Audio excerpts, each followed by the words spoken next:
Monsieur, bonsoir. Nous sommes le 23 octobre 2025, en fin de journée tout naturellement, une journée un peu pluvieuse, une journée qui a commencé assez timidement, quelques taxis, simplement la circulation était très fluide, on a l'impression que certains ont décidé de rester chez eux ce jour, et puis enfin en début d'après-midi, la situation a retrouvé son cours normal tel qu'elle est souvent connue dans la ville de Yaoundé, sauf que c'était une journée perturbée au niveau de la connexion, que ce soit MTN ou Orange, bien difficile. Jusqu'à présent, on parle des perturbations au niveau du câble marin ou de la fibre optique, même si certains ont rapidement ramené tout cela à une situation politique. On a vu les influenceurs, notamment ceux qui sont à l'étranger, indiquer qu'il s'agirait là des manœuvres du régime en place. Mais on le verra en mise en bouche avec nos invités ce soir. Les problèmes de connexion, de connectivité au Cameroun sont une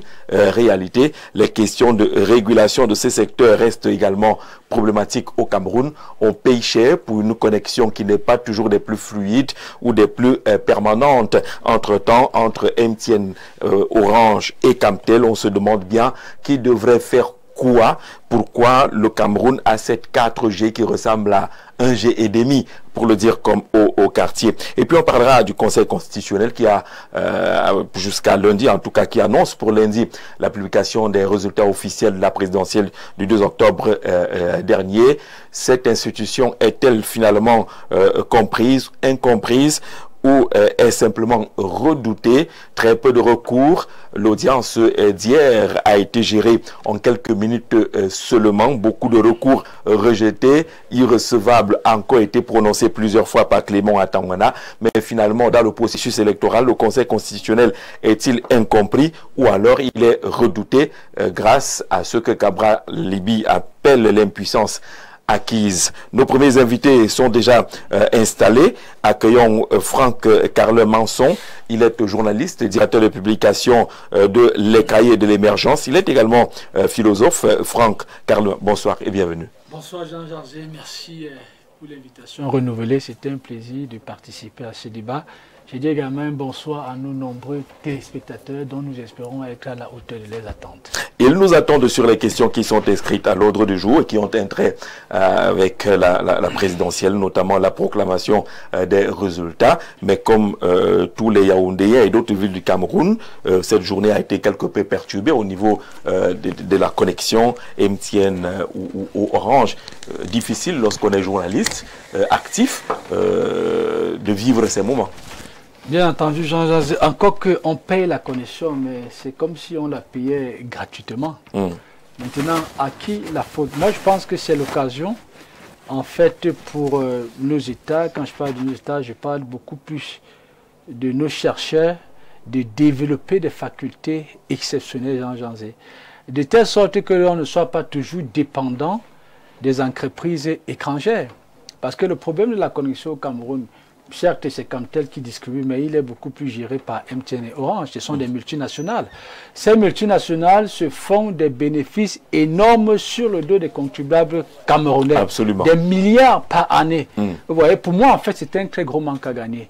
Moi, je pense que nos États doivent justement développer, réfléchir dans ce sens, ou alors, à l'avenir, développer des politiques favorables à la recherche, de telle sorte que nos chercheurs puissent davantage développer la pertinence dans la compréhension de l'environnement et tout ce qui va avec, et que nous soyons également en mesure de mettre sur pied les entreprises à même de nous fournir une connexion de qualité et à des prix bas, à des prix relatifs au pouvoir d'achat de nos citoyens.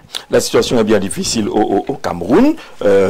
C'est parfois des nuits blanches qu'on passe pour essayer de se connecter.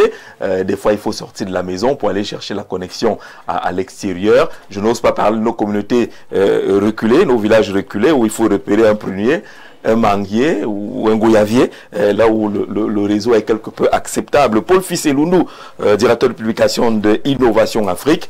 DP, bonsoir et bienvenue. Oui, bonsoir Jean-Jacques. Je suis content de revenir après une crève de 2 à 3 mois.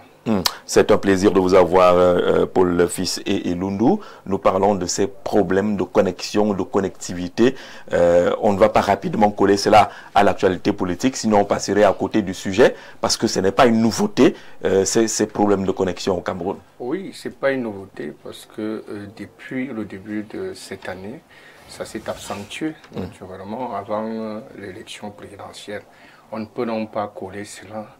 Mais curieusement, nous nous souvenons, il y a 2 ou 4 ans, le ministère des Postes et Télécommunications, avec Camtel, ils avaient un projet de fibre optique qui devait aller du Cameroun jusqu'à toucher les pays de l'Amérique du Sud, plus précisément le Brésil, qui devrait améliorer la connectivité au Cameroun, parce que vous le savez, au-delà de l'Internet, c'est l'économie. Aujourd'hui, c'est une grande économie qui est en difficulté parce que les banques utilisent l'Internet.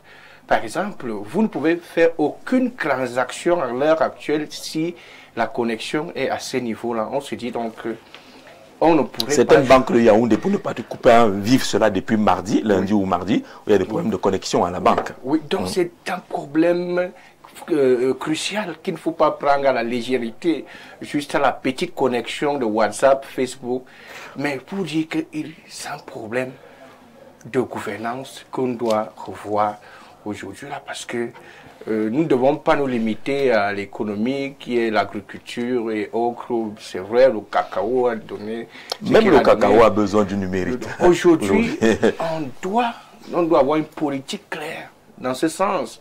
Parce que si, voilà, comme vous dites, le planteur qui se trouve à Cornabeng chez moi peut vendre son cacao à quelqu'un qui se trouve en Chine ou bien en Russie à partir d'une petite connexion. Et on pense qu'il est évident que tous ces projets qu'on a annoncés, qu'on nous donne peut-être des explications si ça a marché ou ça n'a pas marché, là où ça bloque, et qu'on puisse avoir des experts, parce que chaque année, il y a un concours de postes de télécommunications qui est lancé. Nous avons la ressource qui est formée, et je pense qu'il y a des collaborations avec des institutions internationales où les meilleurs vont souvent aller en Europe pour se perfectionner, pour rentrer au pays. On ne peut non pas dire que nous n'avons pas la ressource humaine pour pouvoir résoudre ce problème. Et nous lançons auprès des autorités qu'on puisse mener des politiques efficaces pour donner le minimum aujourd'hui. Internet devient un droit fondamental aujourd'hui, que quand il est coupé quelque part, ça devient qu'on a coupé un droit fondamental, ça devient une atteinte au droit de l'homme. Donc il faut y penser. D'accord. Abakar Méfiré, vous êtes sociologue, enseignant, chercheur. C'est un plaisir de vous avoir ce soir. Bonsoir et bienvenue. Qu'il me soit permis, Jean-Jacques Zé, de vous prier d'accepter nos sincères et dévouées salutations. Qu'il me soit surtout permis de faire un clin d'œil question de renouveler notre contrat d'amitié à l'ensemble des téléspectateurs d'Info TV, plus spécifiquement ceux du grand soir pour qui nous sommes là ce soir, parce que nous ne cesserons jamais de penser que si le Cameroun est une cathédrale, c'est bien tous ensemble que nous allons le bâtir dans la pensée des différences, bien sûr. D'accord, vous êtes enseignant-chercheur, vous avez besoin d'une très bonne connexion également dans vos activités. Ce qui se passe au Cameroun, pas seulement aujourd'hui, est quand même assez problématique. Absolument, Jean-Jacques Zé, directement là, je venais de penser, c'est un mauvais livre, je le dis comme ça. Axel Kabou a écrit un livre dont le titre est « Et si l'Afrique refusait le développement ?» À un moment, le frère parlait des questions de gouvernance. On peut parfois croire que nous sommes lancés dans une option du refus du développement parce qu'il y a des choses que nous espérons être à notre portée. Nous avons tous les moyens de les avoir, mais parfois on s'interroge. Qu'est-ce qui bloque? À la fin, qu'est-ce qui fait problème? Et d'ailleurs, tout le temps, nous nous situons dans une logique de construction et de pérennisation de cette société des discours. C'est-à-dire, dans cette société, les discours sont généralement très bons, mais lesquels discours tranchent radicalement avec les réalités du terrain. Quand vous suivez les derniers développements, les différents ministères en charge vous disent que vraiment le travail est fait, tout est bien, mais sur le terrain, on se rend compte que oui, c'est une lapalissade. Aujourd'hui, dans le classement des meilleures universités, universités au monde, le numérique occupe pratiquement la première place. Ce qui fait que on peut comprendre logiquement qu'aujourd'hui, les universités camerounaises sont encore très mal classées et beaucoup s'interrogent justement sur la qualité parfois des recherches qui sont menées. Donc, et parmi les raisons explicatives de ce mauvais logement, on peut justement penser à cette question du numérique parce qu'au XXIe siècle, on ne peut pas comprendre et expliquer qu'on soit encore dans des universités où Internet est comme un fantôme. Parce que j'étais tout à l'heure en cours quelque part, c'est comme on dit souvent dans nos villages, une lumière, vous voyez là, le wifi ça clignote carrément. Vous êtes là connecté, une minute, 2 minutes. Après, ce n'est plus possible. Et effectivement. On a eu toutes les difficultés du monde à pouvoir préparer cette émission. Pas moyen de joindre nos invités pour communiquer les thèmes. On n'a même pas pu publier l'affiche qui annonce l'émission parce que ça tourne en boucle. Hein, depuis là, rien ne part, rien ne décolle. Et Jean-Jacques, ça renforce cette société de suspicion généralisée dans laquelle on se trouve finalement. Vous l'avez dit très rapidement, une partie de nos concitoyens ont déjà rattaché ça à l'actualité politique, alors qu'en réalité, c'est une question de gouvernance qui peut être réglée justement avec la volonté politique. On paye cher, quelqu'un dit pour rien, on paye cher, mais on n'a pas une qualité de service qui équivaut à ce qui est payé. L'agent de régulation des télécommunications a l'habitude d'infliger des amendes à ces différents opérateurs, mais après on a l'impression qu'on paye peut-être ces amendes-là, mais le problème n'est pas toujours réglé. Bienvenue Bolo, bienvenue sur le plateau. Merci Jean-Jacques et bonsoir à tous les fidèles téléspectateurs du Grand Soir et surtout ceux d'Info TV. Vous êtes un homme politique, hein, vous êtes d'ailleurs un président de sous-section du RDPC, le Rassemblement démocratique du peuple camerounais. Vous sortez de cette grosse campagne, cette élection présidentielle, mais on vit ces moments difficiles qui peuvent avoir un impact même, hein, pour ceux qui disent que comment ne pas avoir les résultats au soir des élections, mais si on n'a même pas la connexion basique, c'est déjà un problème. Ce que je peux dire à propos, Jean-Jacques, c'est que le système est perfectible et surtout, les opérateurs en charge ont pris la peine d'informer les Camerounais, je pense par messagerie, depuis avant-hier, hier et encore même aujourd'hui, sur des problèmes qui ont intervenu au niveau de l'accès à la fibre optique. Oui, ce qui fait que la connexion Internet n'est pas très bonne. Mais on peut quand même aussi dire qu'elle est toujours très bonne.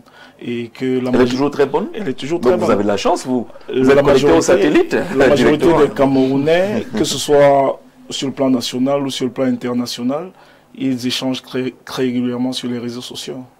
Je ne sais pas. Voilà. Vous affirmez, c'est vous qui affirmez. Nous vivons dans notre pays et nous voyons quand même comment la jeunesse essaye d'être dans les réseaux sociaux. C'est la casquette du RDPC qui vous impose à tenir ce langage-là ou bien vous êtes sincère avec vous-même? Enfin, pas la casquette du RDPC, juste que c'est vrai, il peut y avoir des dysfonctionnements, mais c'est pas parce qu'il y a des dysfonctionnements qu'on va tout de suite dire que ça ne marche pas. C'est perfectible. D'accord, c'est perfectible, on va retenir cela, mais on est en droit de se demander si les régulateurs ou le régulateur joue pleinement son rôle, Franck, face à ces difficultés qui ne sont pas nouvelles, même si Bienvenue est très, plutôt optimiste en la matière. Oui, c'est une question très pertinente et d'ailleurs profonde, parce qu'ici, ça nous donne d'interroger un peu la pertinence psychologique du régulateur, ou alors le responsable en charge de la société de régulation. Qui est-il et quels sont ses objectifs de fond? Ces objectifs sont-ils séparés des objectifs de l'État? Ce sont des questions qu'on peut se poser. C'est la raison pour laquelle j'ai toujours l'habitude de dire les institutions étatiques sont avant tout une personne morale comme l'État. Ça veut dire que quand vous êtes en charge d'une institution, vous êtes supposé être représentatif de l'intérêt général, dans l'intérêt de cette institution, plus loin l'intérêt de l'État. Bon, imaginez que ça ne soit pas le cas.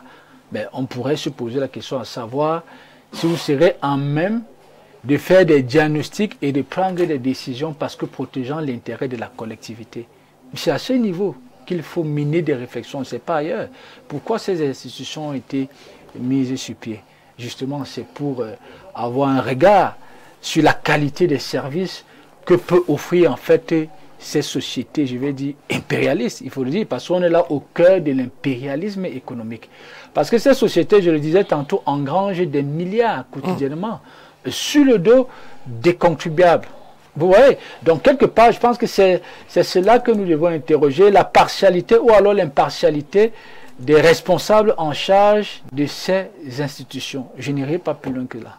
On a quand même dans des pays voisins où on a préféré mettre en place des structures. On ne veut pas de MTN, on ne veut pas de Orange. On propose RTL ou une société nationale de ce côté. Mais ce qu'on observe au Cameroun, Paul Fils et Lundu, c'est qu'on a quand même Camtel qui est là, qui nous a lancé un produit qui s'appelle Blue. Mais jusqu'à aujourd'hui, on a l'impression que Blue est resté dans les panneaux publicitaires. Est-ce qu'il y a un impact réel de l'opérateur national qu'est Camtel? Non, en fait, la question est d'office non. Parce que aujourd'hui, on a des structures publiques ou bien des gestionnaires publics ne sont pas nommés sur la base d'un contrat d'efficacité. Ça veut dire que quand vous êtes nommé, vous n'êtes pas obligé de faire des performances. Vous êtes là parce que vous avez bénéficié d'un décret, parce qu'il s'agit d'une mangeoire, et vous êtes là tout simplement pour venir combler un pan, peut-être d'une communauté, ou bien d'un arrondissement, ou bien dans un partage. Mais je me demande souvent si dans ces profils, il y a par exemple des personnes qui maîtrisent le domaine dans lequel ils sont nommés. Par exemple, celle qui est là aujourd'hui, je ne connais pas son profil, mais je ne pense pas qu'elle a un profil qui sied on va retenir que tu ne connais pas son profil. Au domaine, oui, je dis que je ne connais pas, mais je ne pense pas qu'elle ait ce profil. C'est déjà ça qui est un problème. Ça veut dire que maintenant, au niveau des politiques, aujourd'hui, est-ce qu'elles écoutent ceux qui sont des conseillers techniques, qui sont à même des conseillers pour qu'elles prennent des décisions qui puissent impacter aujourd'hui là? Voilà ce qui en est le problème, parce que Blue n'est pas un produit. D'abord, Camtel n'est pas, je vais dire quoi, n'est pas présent dans tout le Cameroun et n'est pas utilisé par la plupart des Camerounais. On peut faire un sondage aujourd'hui. Et il y a le service. Est-ce que le service est accessible? Je ne pense pas. Aujourd'hui, Camtel est plutôt resté comme celui qui vend des services à d'autres opérateurs. Oui. Ça veut dire qu'il vend des services à Orange, à MTN, qui deviennent des services accessibles parce que le crédit qu'on peut avoir à Orange, on ne peut pas avoir le même crédit à Camtel, avoir le même service aujourd'hui. Et c'est ça qui est un problème. Je vais revenir sur l'arrêté. L'arrêté aujourd'hui, est-ce qu'il a les moyens de coercition? Parce qu'aujourd'hui, on a souvent vu des communiqués où on dit que sanctionner à payer 2 milliards, sanctionner à payer 3 milliards. La suite, on ne voit plus. La suite, c'est quoi? La suite, c'est quoi? Ça veut dire que, est-ce qu'ils ont un moyen de coercition à mener l'opérateur, par exemple, questionner, à montrer, ou bien à montrer des performances, des améliorations par rapport à la qualité des services aujourd'hui? Si on va regarder la qualité... Donc pour moi dire que l'arrêté se porte bien, vient de s'offrir un immeuble magnifique au boulevard du 20 mai, un régulateur qui est mieux logé que des ministères. Effectivement, c'est ça le contraste. C'est ça le contraste aujourd'hui. C'est que nous avions un service qui est minimum, qui n'est pas de qualité et qui coûte cher. Parce que beaucoup le savent, ceux qui parcourent les pays africains. Le Cameroun reste le seul pays où la communication ou bien coûte plus cher. Parce que non seulement le service n'est pas bien, mais le coût est énorme. Et on se demande à quoi nous sert l'arrêté. Si eux, ils ne travaillent pas, normalement à régulariser ce secteur de telle enseigne que le service qui est destiné aux Camerounais soit essentiellement un service de qualité et en coût. Aujourd'hui, on n'a pas un instrument qui permet de mesurer ces choses-là. Aujourd'hui, mais sauf que quand on parlait de Blue, oui, on voudrait bien être patriote de façon économique. Mais qu'est-ce que nous propose Blue? C'est un produit qui est inadapté au contexte camerounais. ça veut dire que le Camtel lui-même doit aller sur la base de la concurrence. Est-ce que le Camtel peut faire concurrence à Orange, à MTN? Non, pas du tout. Ils n'ont pas les qualités, ils n'ont pas des services à même de concurrencer ces opérateurs. Il y a des secteurs que Camtel a abandonnés à ses concurrents totalement. Donc, ils doivent donc aller dans un esprit d'une entreprise qui est appelé à faire des devises, appelé à faire un bilan positif. Mais il n'est pas attendu un bilan. On n'a jamais vu un bilan qu'une année est finie, mais parfois Orange appelle souvent des confrères, même interne dit que cette année... Camtel se comporte juste comme un fournisseur aux opérateurs, n'est pas offensif sur le plan commercial, n'est pas offensif sur le plan des services. Non, c'est vrai, je dis qu'il faut migrer, que Camtel se comporte comme une entreprise qui ne vient plus un fournisseur de services à d'autres opérateurs, qui a un côté commercial, parce qu'il propose des mêmes produits qu'il propose à ces opérateurs-là. Et il est capable de proposer moins que ça. Et c'est là, à ce niveau, il pourra convaincre les Camerounais. Mais nous ne sommes pas là. Nous ne sommes pas là. Nous sommes dans une entreprise publique où on ne connaît pas le concret de performance.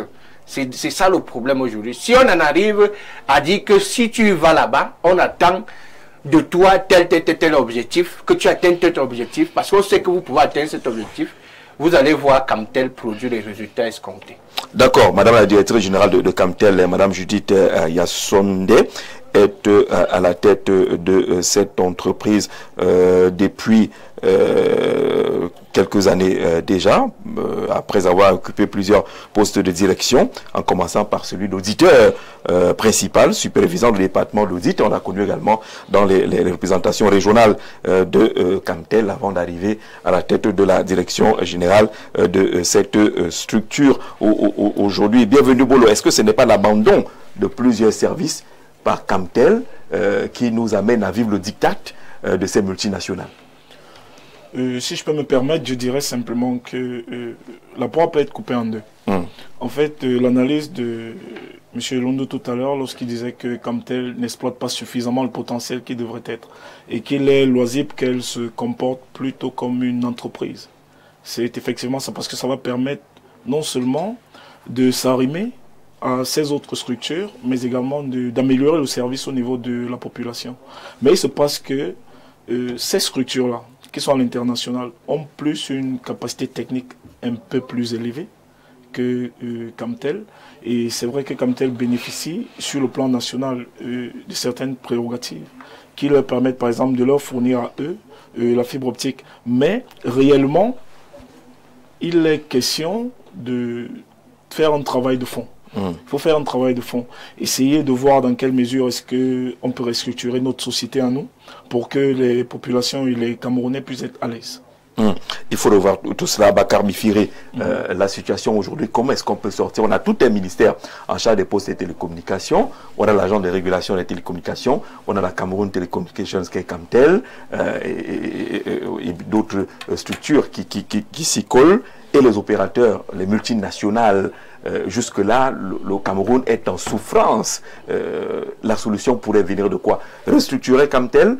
Lors un récent passage au cours d'une interview, la question qui avait été posée durement, parce qu'on l'a vu comment elle a réagi à Madame la DG de Camtel, c'est comment Camtel fait pour avoir 3000 employés alors que les opérateurs qui font plus de bénéfices sont à moins de 700 employés. Jean-Jacques Zé, il faut d'abord clairement indiquer que le triomphe ou la dérive d'une société dépend totalement, mais alors entièrement de la qualité de la gouvernance. Donc lorsque nous évoquons Camtel, on a l'impression que nous sommes encore dans la logique de l'État-providence. Donc un État dans lequel on vous dit que des entreprises sont considérées comme telles, mais reste dans la logique justement d'attendre, d'avoir la main tendue, le regard vers les caisses de l'État. Alors qu'en réalité, toute entreprise, quelle qu'elle soit, devrait pouvoir faire du bénéfice. C'est d'abord ça l'essence d'une entreprise, faire du bénéfice. Mais aujourd'hui, la logique de l'État-providence, qui est une sorte d'État colonial, fait qu'aujourd'hui, Camtel nous plonge dans une sorte de Wilfredo Pareto, la logique des actions non logiques. Vous ne pouvez pas être l'entreprise qui fournit, qui donne aux autres, et les autres sont largement au-dessus de vous. C'est un contraste qui est inexplicable. On dit que la fibre optique c'est Camtel, donc c'est Camtel qui ravitaille Orange et MTN. Oui. Mais le fonctionnement de Camtel aujourd'hui, son incapacité nous plonge carrément dans une sorte de colonisation dans le domaine. Donc il faut clairement indiquer que il faut justement repenser notre politique publique justement en matière de télécommunication. C'est la première des choses, parce que ce qui est fait ne produit pas les résultats. Il faut quelque chose. Jean-Jacques, on nous dit que jusqu'à l'heure où nous divisons sur votre plateau, Camtel tout le temps encore a besoin de la remorque de l'État, ce qui est un non-sens. En tant que superbe entreprise gigantesque, Camtel devrait pouvoir vivre justement de ses ressources, donc de ses capacités de productivité. Mais nous constatons que le rendement de Camtel est encore, pour être un peu gentil, vraiment médiocre. Donc, il faut donc justement, peut-être qu'aujourd'hui, on restructure l'entreprise de telle sorte qu'elle devienne une entreprise capable justement de faire du bénéfice. Tout à l'heure, le frère Lundu parlait de la concurrence. Nous sommes à l'ère de la mondialisation. Les entreprises, même nationales, doivent être compétitives. Parce qu'aujourd'hui, le monde, c'est la haute compétition. Vous ne pouvez pas donc, parce qu'à un moment, Jean-Jacques, ça fait mal de voir que nous sommes au Cameroun, comme disait encore le frère, mais nous sommes obligés d'aller utiliser les produits des anciens colons. Parce qu'on a dit sur ce plateau, Blue, vraiment, on a bien envie de consommer local, comme on dit. Mais en réalité, quand vous faites une analyse comparative entre ces produits locaux et ce qui est proposé ailleurs, qu'on nous vend extrêmement cher et nous pérennise dans la colonisation, il y a un problème. Camtel aujourd'hui, même sur la scène nationale, n'est pas du tout compétitif par rapport à Orange, à MTN. Ce qui est un sérieux problème, qui appelle justement à repenser. Je pense que peut-être qu'il faut revoir le statut du Camtel, où elle devient une entreprise au sens réel du terme, ou alors juste peut-être qu'on privatise. Oui, si ça s'appelle la solution, qu'on privatise. Parce que rester là, vous êtes censé faire du chiffre, mais il faut encore tout le temps que ça soit les caisses publiques qui viennent vous béquiller. C'est un sérieux problème. Donc, ce qui voudrait dire que notre politique publique en matière de télécommunication, comme en matière d'éducation et de santé, à un moment, si on a une véritable volonté de se hisser aux zéniths du développement, il faut repenser justement ces politiques publiques. Et vous-même, vous l'avez indiqué, la restructuration peut être justement une solution idoine. On parlait tout à l'heure des sanctions, l'agence de régulation des télécommunications qui a sanctionné, c'était en juillet 2025, MTN et Orange Cameroun pour de multiples manquements, principalement liés à la mauvaise qualité du service et à un non-respect des obligations de couverture réseau et de transparence tarifaire. Ces amendes d'un montant total de 2,6 milliards de francs CFA, environ 4 millions d'euros pour être en phase avec ce qui nous regarde de l'autre côté, pour les deux opérateurs font suite à des contrôles menés entre avril et mai 2024. Orange Cameroun, par exemple, sanction d'environ 1,6 milliard de francs CFA pour non-respect des obligations de couverture et de qualité de service. Ce que nous vivons aujourd'hui. Sanction, il y a quand même un travail qui est fait. Il y a des sanctions qui sont arrêtées. Sanctions d'environ 200 millions de francs CFA pour non-conformité aux règles de tarification, notamment des procédures de désinscription au service. C'est assez compliqué, mais on se reconnaît là-dedans pour ce qui se passe. MTN Cameroun, sanction d'environ 1 milliard de francs CFA, soit 1,52 million d'euros pour manquement en matière de couverture réseau et de qualité de service. C'est-à-dire qu'ils vous ont dit qu'ils allaient couvrir le territoire national. Ils ne le font pas et la qualité de service est médiocre. On leur inflige cette amende-là. Peut-être que ça a été payé, mais est-ce que quelque chose a changé après alors, manquement constaté, couverture réseau, des taux de couverture en 3G et 2G inférieurs aux exigences dans plusieurs zones. C'est-à-dire que la 3G chez nous est inférieure à la 3G des autres, y compris des axes routiers majeurs. Si vous, les journalistes, vous le vivez. Vous prenez l'axe lourd à des endroits où il n'y a pas de connexion. Vous ne pouvez pas faire votre travail de façon permanente lorsque vous prenez ces axes-là. Par exemple, la couverture 3G d'Orange était évaluée à 56,2% sur un axe où 77% étaient exigés. Et MTN avait des taux de 86% et 84% pour la 3G et 2G, loin des 100% qui sont attendus. Qualité de service, des taux de communication réussis insuffisants dans certaines villes comme à Douala, où le taux d'appel réussi en 3G était inférieur à 95%. Le taux de blocage des appels a également été jugé trop élevé. Alors pour ce qui est de la transparence tarifaire, des constats d'insuffisance dans le respect des règles de tarification, notamment concernant les pratiques de désinscription aux services à valeur ajoutée. Tout cela, l'ART a demandé à ces structures de payer une amende de 2,6 milliards de francs CFA. Et Franck demandait à quoi ça sert. Si vous faites des investigations, vous en tant que bon journaliste, et des calculs, vous vous rendrez compte que ça ne vaut absolument rien ces sanctions. Pourquoi? Si j'ai bonne mémoire, ce sont des sociétés qui ont plus d'une vingtaine d'années d'opération au Cameroun. Et je disais tantôt que ces sociétés, ces entreprises engrangent des milliards par jour. Et si vous faites le toto, ces sociétés aujourd'hui ne vivent que de leurs bénéfices. Tranquillement. Ça veut dire que quand vous sanctionnez, par exemple, MTN ou bien à 1 milliard, ou 2 milliards, qu'est-ce que ça représente vraiment? C'est-à-dire en termes de manque à gagner.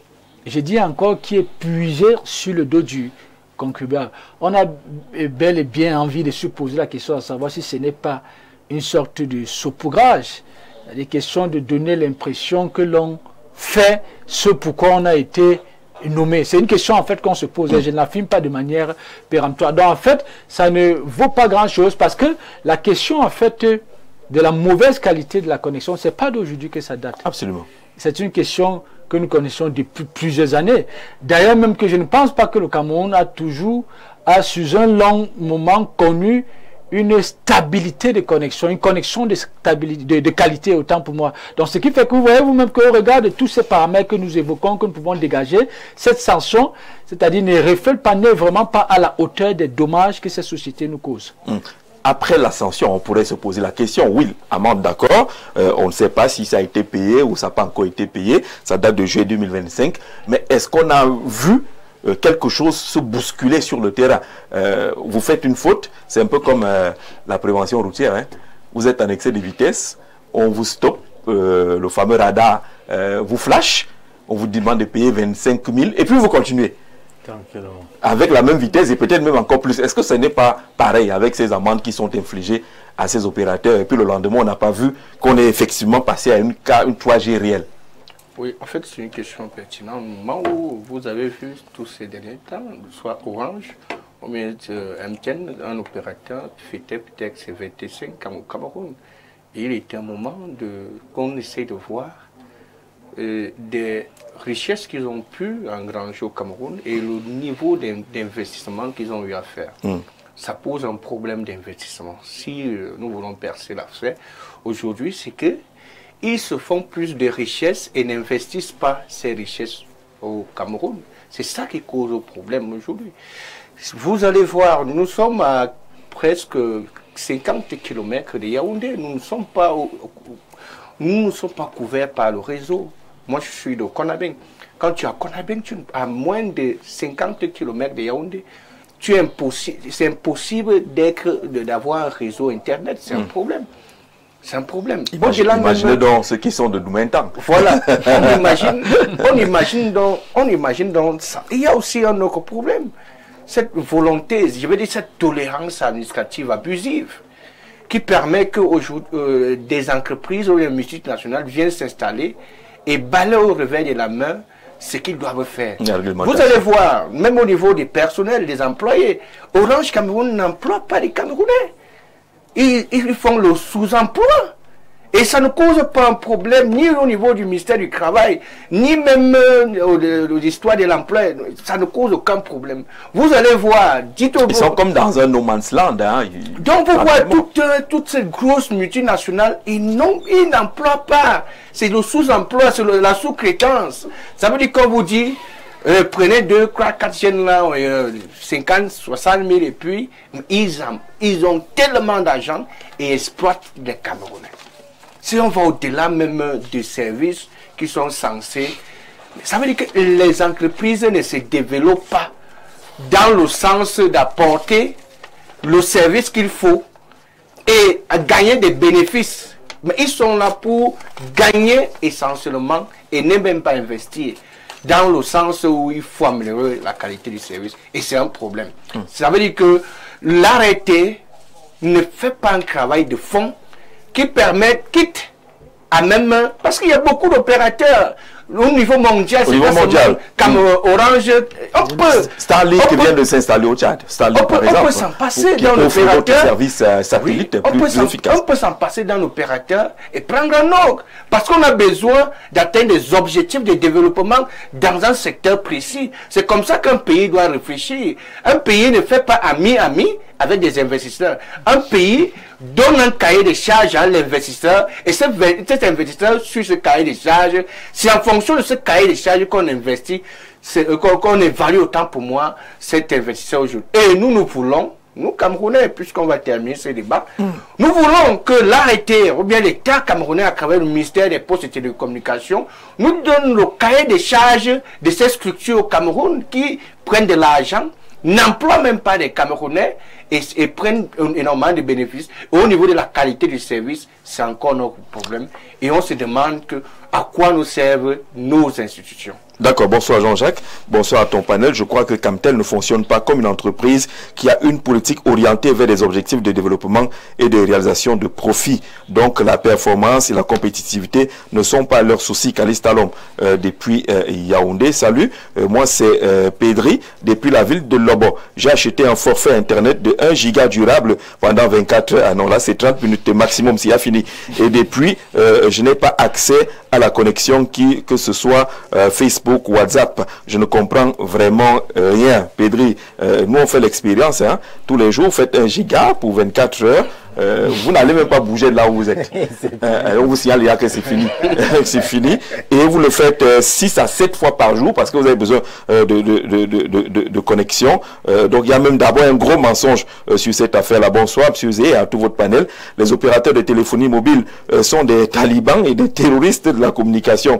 Le rôle de l'ART, c'est même quoi? 3 points d'interrogation. Pareil pour le mine postel. Tout ce mot que... sous ce monde complote contre les Camerounais. Le coup d'état scientifique du professeur Messanga Nyamding est visible. Les gens du RDPC, ils ne pouvaient pas échapper. On les a seulement maudits avec la roubladise ou quoi? Et comment il peut dire que la connexion est toujours très bonne? Peut-être il utilise Starlink d'Elon Musk qui est directement relié au satellite d'Ngonotiala depuis ACAC qui envoie ce message-là. Bonsoir. Très bonne émission. Parlant du sujet du jour, vraiment, nous sommes dans un pays qui se meurt à petit feu, où les intellectuels face à la caméra ont souvent, soit par peur, soit par envie des bénéfices personnels, n'acceptent jamais de reconnaître les mots qui enfoncent, dégradent et ruinent le pays. Achille de Malabo en Guinée équatoriale. Achille, dites-nous comment se passe, comment est la connexion de ce côté, comment est-ce que le volet est géré. Parlant de connexion, bonsoir Jean-Jacques, pendant qu'il y a dysfonctionnement, nous avons le manque à gagner, puisque le forfait continue de courir. Ça aussi, c'est vrai, et qui ne sera malheureusement pas régularisé. Jean-Paul de Yaoundé, qui envoie ce message-là. On va peut-être prendre un ou deux messages encore concernant cette thématique. Et la question fondamentale sur le régulateur, que fait-il? Est-ce que le régulateur n'est pas devenu comme les associations de défense des consommateurs au Cameroun, qui font ami-ami avec les ministres, qui font ami-ami avec les opérateurs et qui ne défendent plus les intérêts des consommateurs? Non, Jean-Jacques, vous savez, nous sommes dans un pays sérieux. Et lorsque nous sommes dans un pays sérieux, ce que le régulateur fait, bon, peut-être le commun des Camerounais ne sont pas informés parce que les procès-verbaux des différentes rencontres qui sont tenues peut-être à leur niveau ne sont pas suffisamment partagés. Mais une chose est sûre, le régulateur fait quand même beaucoup d'efforts aussi. Parce qu'on ne peut pas nier les efforts qui ont été faits après peut-être d'ici il y a 4 ans ou 5 ans, c'était pas la même chose. On voit quand même des changements. Et tout à l'heure, monsieur nous parlait de changer d'opérateur Starlink et tout. On va pas faire la navigation à vue. On va pas changer pour changer. Nous avons des opérateurs... Mais quand ça ne va pas, on fait comment? Je rappelle que le voisin est passé à Starlink. Il y a tout un ministère de l'économie numérique. Lorsque ça ne va pas, l'importance de l'économie numérique dans un pays. Lorsque ça ne va pas... Est-ce que l'économie numérique est inscrite au Cameroun comme véritable vision? On peut simplement examiner le cahier de charges et voir pourquoi le régulateur ne respecte pas les prescriptions. On examine le cahier de charges et puis on essaye de le remettre à sa place en lui demandant de respecter. Parce qu'on a quand même MTN, je ne suis pas leur avocat. On se comporte comme si c'est à la pitié. Ils sont là depuis. Et puis, ils ont essayé quand même de travailler avec les Camerounais. On a voulu prendre Nextel. C'était Nextel. Oh, c'est comment ça s'est achevé. Voilà. Vietel, Nextel, on connaît l'affaire d'ampoule et consorts. Donc, on va pas changer pour changer. Il faut simplement s'assurer que le cahier de charges est respecté. Qui doit le faire? Le régulateur et l'État. D'accord. Votre impression personnelle, c'est quoi? C'est fait ou c'est pas fait? Mon impression personnelle, c'est que c'est fait, mais ça reste perfectible. Mais si je peux demander quelque chose à ces opérateurs, notamment Orange et MTN, c'est d'essayer d'améliorer un certain nombre de choses, beaucoup plus sur cette connectivité. Vous avez parlé tout à l'heure de mettre 1 giga, et après ça ne met même pas 30 minutes, et c'est fini. Parfois même, vous mettez en connexion, et après, il y a des perturbations comme celle-ci. Si c'est en termes d'heures, ou en termes de semaines, ou en termes de mois, les perturbations là ne vont pas tenir compte de votre temps de connexion. Et ça fait que dès que le délai est écoulé, immédiatement, vous payez. Vous avez payé. Vous avez payé. Et vous n'avez pas eu de service. C'est ce que le téléspectateur disait tout à l'heure. Bonsoir au studio. Je suis votre émission depuis Batouri. Et Néo nous a gratifié d'énergie. Vous voyez que c'est un événement, hein. Parce qu'il y a l'énergie là-bas, ça se fête à Batouri.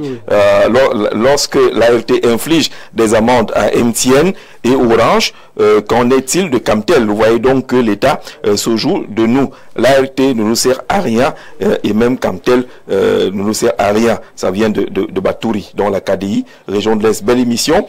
Est-ce que finalement toutes les institutions doivent être visitées après les résultats du lundi prochain?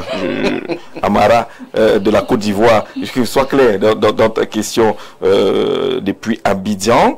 Amara, quelle est la qualité de la connexion là-bas? Ça se passe comment avec les opérateurs? Bonsoir à tout le panel, à toi mon très cher Jean-Jacques Zé. Vraiment, je suis très scandalisé par les propos de votre invité qui vient de raconter un mensonge. Exemple à Mondo Vision, je vais lui rappeler juste que Orange a comme employé en CDI, c'est-à-dire qu'un contrat à durée indéterminée, un nombre de plus de 600 Camerounais. Qu'est-ce qu'il vient de mentir devant un écran? Est-ce qu'il a demandé la fibre optique de Camtel marcher? La fibre optique de Camtel marche normalement. Joseph François depuis Douala, il dit qu'il n'est pas d'accord avec vous. En termes de recrutement des nationaux, il y a 600 Camerounais, plus de 600 Camerounais du côté de Orange. C'est ce que le message nous dit. Alors bonsoir, bien sûr, il faut taper sur les étrangers, mais l'école des télécoms date de quand? Combien de générations sont sorties de là? Regardons-nous d'abord et mettons nos formations à jour. Mais pour ce qui est de l'école de télécom, je crois qu'il y a des ressources humaines de qualité dans ce pays qui sont utilisées par ces multinationales. Bonsoir, j'ose croire qu'au Cameroun, il n'y a pas de réel 4G. Vraiment, nous-mêmes, on se pose la question entre notre 4G, le 4G des autres. Est-ce qu'on a un réel 4G? Bonsoir. Moi, c'est Arsène depuis Colbison. Je pense, ma foi, que Camtel souffre du même problème que Sicam, Camerco et autres. C'est un problème de manque d'amour pour son pays.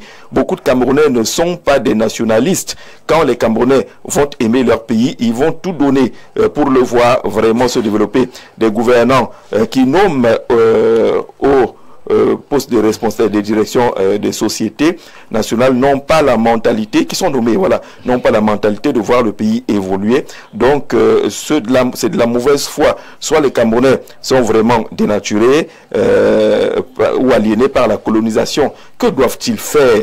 Est-ce qu'ils sont allés à Camtel, par exemple, et ont eu une qualité de service qui leur permette de fermer les yeux aux autres offres. En Côte d'Ivoire, ici, la connexion est RAS. C'est Amara depuis Abidjan qui envoie ce message-là pour dire là-bas qu'ils n'ont pas les mêmes problèmes que nous du côté de Nkoulabem ou de Doumentan. N'en parlons vraiment pas de ce côté. Alors, on voudrait juste attirer l'attention de ces opérateurs qu'on ne peut pas se développer aujourd'hui si on a cette qualité de connexion ou de connectivité. L'économie numérique, elle est fondamentale. On doit pouvoir travailler étant à la maison et se faire de l'argent dans de très bonnes conditions. On doit pouvoir travailler avec une énergie suffisante. Il y a un projet qu'on va aborder dans quelques jours, le projet PERAS, qui est censé offrir l'énergie électrique dans les zones reculées, entre les chefs-lieux d'arrondissement, là-bas pour demander les abonnements. Pour solliciter un abonnement, on vous envoie un devis. Vous voyez que dans un village, vraiment village, on envoie un devis de 130 000 minimum pour être connecté à un projet tel que PERAS. Il y a des défis énormes et on va interroger le sens même de ces différents projets. Messieurs, parlons de notre thématique centrale, Conseil constitutionnel finalement incompris ou simplement redouté. Franck Carlin, mention, vous l'avez constaté, le Conseil constitutionnel n'a pas eu beaucoup de peine à vider le contentieux post-électoral. On a eu l'impression que les gens sont allés juste par formalité. Jean Jazé, avant de reprendre vos questions, permettez que je... Tu veux te connecter à nouveau? Une mise au point importante pour moi. Quand tu m'as envoyé le sujet, je me suis rappelé de ce qu'avait dit un des hommes politiques que je ne voudrais pas nommer. Il avait dit dans un média camerounais que la liberté d'expression s'arrête là où il y a menace existentielle de la sécurité nationale. Comme pour dire que j'invite tous nos concitoyens à ne pas s'opposer de manière violente, brutale, à la proclamation des résultats, quel qu'en soit le vainqueur. D'accord. Et c'est important. D'accord. Parce que s'opposer de manière brutale, de manière violente, c'est un acte anticonstitutionnel, anti-républicain. Et cet homme politique, il se pourrait que sa voix porte. Ce qui fait que si on s'en tient à ces propos, je pense qu'on devrait se conformer aux résultats qui seront donnés. Ça, c'est important. Et le deuxième élément, quand vous avez envoyé le sujet, je me suis rappelé d'une prière qu'avait faite un haut commis français. Il avait prié Marianne de préserver tous les juges des jugements impartiels. Il s'agit bien entendu de Bernard Debré. Bernard Debré, ancien député, ancien président du Conseil constitutionnel en France. Pourquoi? Parce qu'il sait très bien que quand vous occupez une fonction régalienne, votre impartialité peut plonger en fait la nation dans le chaos. Et ça nous donne de convoquer justement la question de la séparation des pouvoirs, Jean Jarzé. Est-ce que dans nos pays africains, les pouvoirs ou alors les institutions sont-elles véritablement libres? Est-ce que ceux qui sont à la charge de nos institutions roulent véritablement pour... Est-ce qu'elles sont libres? Est-ce qu'elles peuvent être libres dans nos contextes? Oui, est-ce qu'elles peuvent vraiment être libres? Oui. Moi, je me pose une question ces derniers temps. Pourquoi ne pas penser à un mécanisme qui voudrait que le président, par exemple, du Conseil constitutionnel ou alors les responsables majeurs en charge des institutions comme ELECAM soient portés à la tête de ces institutions de manière démocratique?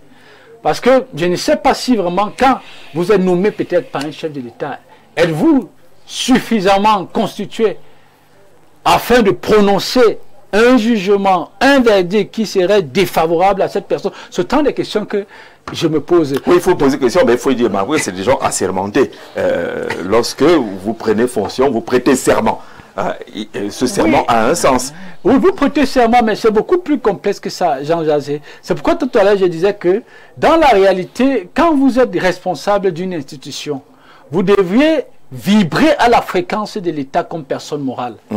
Le fait que vous vibriez à la fréquence de l'État comme personne morale vous donne la grande capacité d'avoir des jugements impartiels. C'est-à-dire que vous n'êtes pas au service d'un clan, au service d'une figure ou alors au service d'un visage. Mais on se rend compte en Afrique que la plupart du temps, ce n'est pas le cas. Et c'est ce qui parfois... Parce que l'Afrique n'est pas victime d'un construit. Dans nos têtes, en africain, on pense toujours qu'une fois qu'on a été nommé, on ne peut plus jouir de son indépendance. On a quand même des cas qu'on peut citer où les gens ont montré qu'ils sont... C'est la raison pour laquelle j'insiste ces derniers temps sur un point. Il y a un narratif dominant qui nous a été imposé. Ce narratif, c'est lequel? C'est le fait de croire que l'argent et tout ce que cela procure, c'est le bonheur. Vous garantit la sécurité, la stabilité. Ce qui fait que quand vous êtes porté à la tête d'une institution, ce que vous protégez très souvent, le plus, sont les retombées. Vous voyez, dès lors que ce sont vos retombées que vous protégez, il devient très très difficile pour vous de prendre des décisions qui sembleraient menacer en fait ces avantages-là. C'est ça en fait, c'est un construit, c'est un narratif que nous devons déconstruire. Les fonctions électives, Jean Jarzé, ou bien même nominatives, je me rends de plus en plus compte que ce sont des fonctions sacerdotales. Ça veut dire qu'on doit être très conscient du fait que l'on n'est pas nommé pour être au service de soi ou alors de sa famille, mais on est au service du peuple, au service de la population, parce que dans le fond, quand on parle de l'État, c'est ce même État qui apparaît également au travers des populations. L'État n'apparaît pas simplement au travers des hauts dirigeants, il apparaît au travers des populations. Donc si vous êtes au service justement de l'État comme entité morale qui apparaît au travers de cet ensemble, vous pourrez prendre de manière impartielle des bonnes décisions favorables à la construction d'une nation stable. D'accord, bienvenue. Il y a des gens qui ont décidé de ne pas aller au Conseil constitutionnel parce qu'ils se disent que ça ne vaut pas la peine, le résultat est connu d'avance, ces gens sont nommés par le président de la République et qu'il n'y a pas de raison qu'ils prennent des décisions qui soient contraires à l'avantage du président de la République. Est-ce que ce n'est pas en se limitant à ce genre de pensée que nous-mêmes on vide les institutions de leur sens? Exactement, Jean-Jacques. Et avant de répondre à la préoccupation, permets-moi de préciser, peut-être à l'encontre de tous les téléspectateurs d'Info TV. Le Conseil constitutionnel, il est créé en 1996. Et il est mis en œuvre dès 2018 et il a commencé à travailler.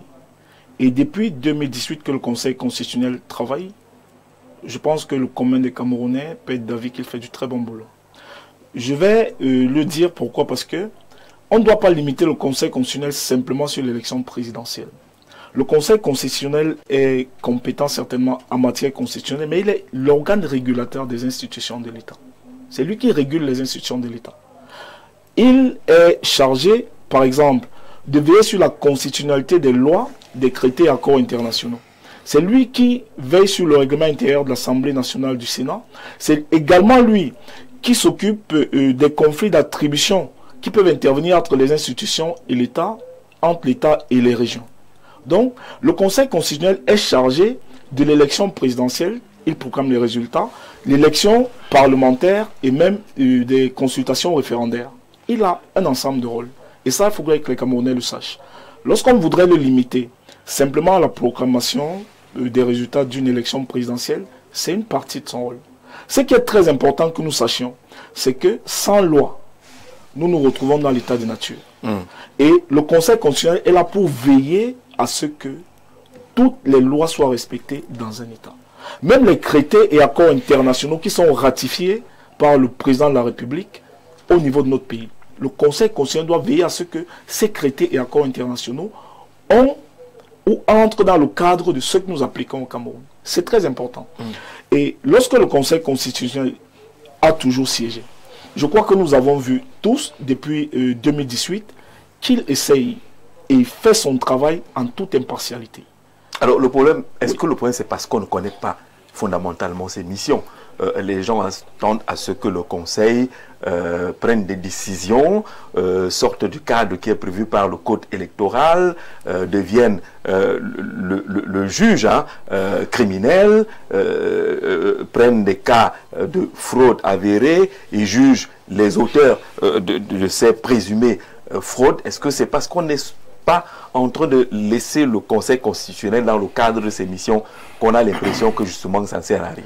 Et justement, ceux qui pensent qu'il ne sert à rien, je crois qu'ils se trompent, parce que avant-hier, ils pensaient que le Conseil constitutionnel servait à quelque chose. Si nous rentrons à l'élection de 2018, ceux qui aujourd'hui pensent que le Conseil constitutionnel ne sert à rien ont donné les arguments et des arguments de poids pour justifier que le Conseil constitutionnel a sa place dans un État. Alors il est hors de question que lorsqu'on est passé de l'autre côté, qu'on commence à dire qu'il ne sert à rien. Le Conseil constitutionnel n'applique que la loi. En appliquant que la loi, il ne se base que sur les lois, le code électoral. Et nous savons, ça a été dit par un éminent professeur, je ne vais pas citer son nom ici, les sentences du Conseil constitutionnel, ce sont des dogmes. Oui. Lorsque c'est dit et que le droit a été dit, on applique. Et ceux qui sont là-bas, nous pensons que la majorité des décisions qui sont prises au Conseil constitutionnel sont justifiées. Si vous avez observé... Toutes les décisions sont d'ailleurs motivées, c'est prévu par la loi. Si vous avez observé le contentieux qui s'est ouvert avant-hier, vous avez vu que la majorité des décisions qui étaient prises étaient avec des fondements légaux. Et le Conseil constitutionnel continue de faire ce travail dans le cadre de ces fondements légaux. On ne peut donc pas vouloir entrer dans l'état de nature parce qu'on estime que ses intérêts sont bafoués. Non. Quand le Conseil constitutionnel a été mis sur pied, il est mis sur pied avant le processus. Et toutes les parties prenantes du processus connaissent que les résultats seront publiés au Conseil constitutionnel. Toutes les parties prenantes le connaissent. Alors on ne peut pas s'engager dans un processus électoral et par après dire que non, nous n'irons pas au Conseil constitutionnel parce que nous estimons que ceux qui y sont ne sont pas impartials. Jean-Jacques, il n'y a pas de risque zéro, quelle que soit l'activité que nous menons dans la vie. Tout à l'heure, Franck a parlé de... Il aurait souhaité que les membres peut-être de l'ECAM ou du Conseil constitutionnel soient élus. Mais même lorsqu'ils sont élus, s'ils doivent être redevables à quelqu'un, ils seront redevables à leurs électeurs. Donc il n'y a pas de risque zéro. Ce que nous savons, c'est que depuis sa mise sur pied, les éminentes personnalités qui y sont choisies en fonction de certains critères. Ce sont quand même de hautes personnalités de la République qui se sont engagées à servir ce pays et qui, par-dessus tout, prêtent serment. Comme Jean-Jacques a dit, lorsqu'on a prêté serment de servir le peuple, ce n'est pas un amusement. Ne prenez pas ça comme un geste à la légère. Lorsqu'on prête serment de servir le peuple, ça veut dire qu'on ne dira que le droit pour le bénéfice du peuple. Et ce droit qui est dit, il y a des fondements légaux sur lesquels on s'appuie. D'accord, le conseil agit sur pièce. Bonsoir à vous et à votre panel Jean-Jacques Zé. Nous n'avons pas de conseil à donner aux citoyens par rapport à la proclamation des résultats. Vous n'en avez pas. Les autres en ont. Si vous n'avez pas de conseil à donner, commencez par donner à la maison. Dites à vos enfants d'éviter d'aller à la casse. Ce n'est pas, c'est de ça qu'il s'agit. Alors, la proclamation des résultats des élections de l'État et les CAM et le Conseil constitutionnel vont certainement apprécier la qualité de leur travail à la suite des 10 résultats. Si le travail a été bien fait, il n'y a pas d'inquiétude à se faire. Emmanuel Nomo Mbala. Alors, Emmanuel, peut-être que le parti politique ou le candidat que vous soutenez, il doit pouvoir vous dire que s'il était représenté à la commission de recensement des votes, il connaît le résultat de l'élection. Il connaît déjà. Ce qu'on attend lundi là, c'est la proclamation officielle. Tous les candidats ont le résultat. Et le vrai résultat, parce qu'ils ont été aux commissions communales, ils ont été aux commissions départementales, ils ont été à la commission de recensement des votes. Et les CAM a reçu ces pièces-là. Et tout le monde la connaît, le résultat. Bonsoir. Notre ami en veste blanche donne un seul exemple où le Conseil constitutionnel, à défaut de se déclarer incompétent, a retoqué l'État, car de la liste électorale nationale, devrait-il se déclarer incompétent? Sur ce cas de la liste Ateba Nkwaban, qui revient sur ces aspects-là, la question elle est bien notée. Qui sont les conseillers techniques de Camtel? On reviendra dessus vers la fin, parce qu'il y a encore beaucoup de messages relativement à Camtel. Ce Conseil constitutionnel, avec tout ce que le RDPC vient de citer, ne sait pas qu'aujourd'hui, qu'il y a des directeurs généraux qui ont déjà fait plus de 9 ans. C'est la même réaction de notre Assemblée nationale ou du Sénat. Merci pour votre contribution, monsieur. Le Conseil constitutionnel n'est ni incompris ni redouté. Il est simplement plus pris en compte par les Camerounais depuis l'élection de 2017 ou 18, où ça a été transmis en direct et où la loi a été malmenée devant les yeux de tous, et avec le refus de la candidature de Maurice Kamto, ils sont trop faux de ce côté-là. C'était ça l'avantage de la retransmission en direct du contentieux. Bonsoir, monsieur Zé. Au Cameroun, le Conseil constitutionnel est irrecevable. C'est de cela qu'il s'agit. Jean, je voulais interroger le sociologue Abakar Mefiré. Est-ce que ce n'est pas finalement un problème de sociologie? Les Camerounais redoutent pratiquement toutes les institutions étatiques. Jean-Jacques, vous faites bien de le dire. En réalité, c'est une psychosociologie collective qui est justement formée sur la base d'un certain nombre de faits. Nous l'avons relevé tout à l'heure. L'évolution de notre société l'a consacrée aujourd'hui comme cette société de suspicion généralisée. Vous allez constater que sur presque tous les sujets, les Camerounais sont divisés. Il se dit que dans toutes les nations, il y a quand même des sujets qui arrivent à un moment à fédérer les esprits et les cœurs.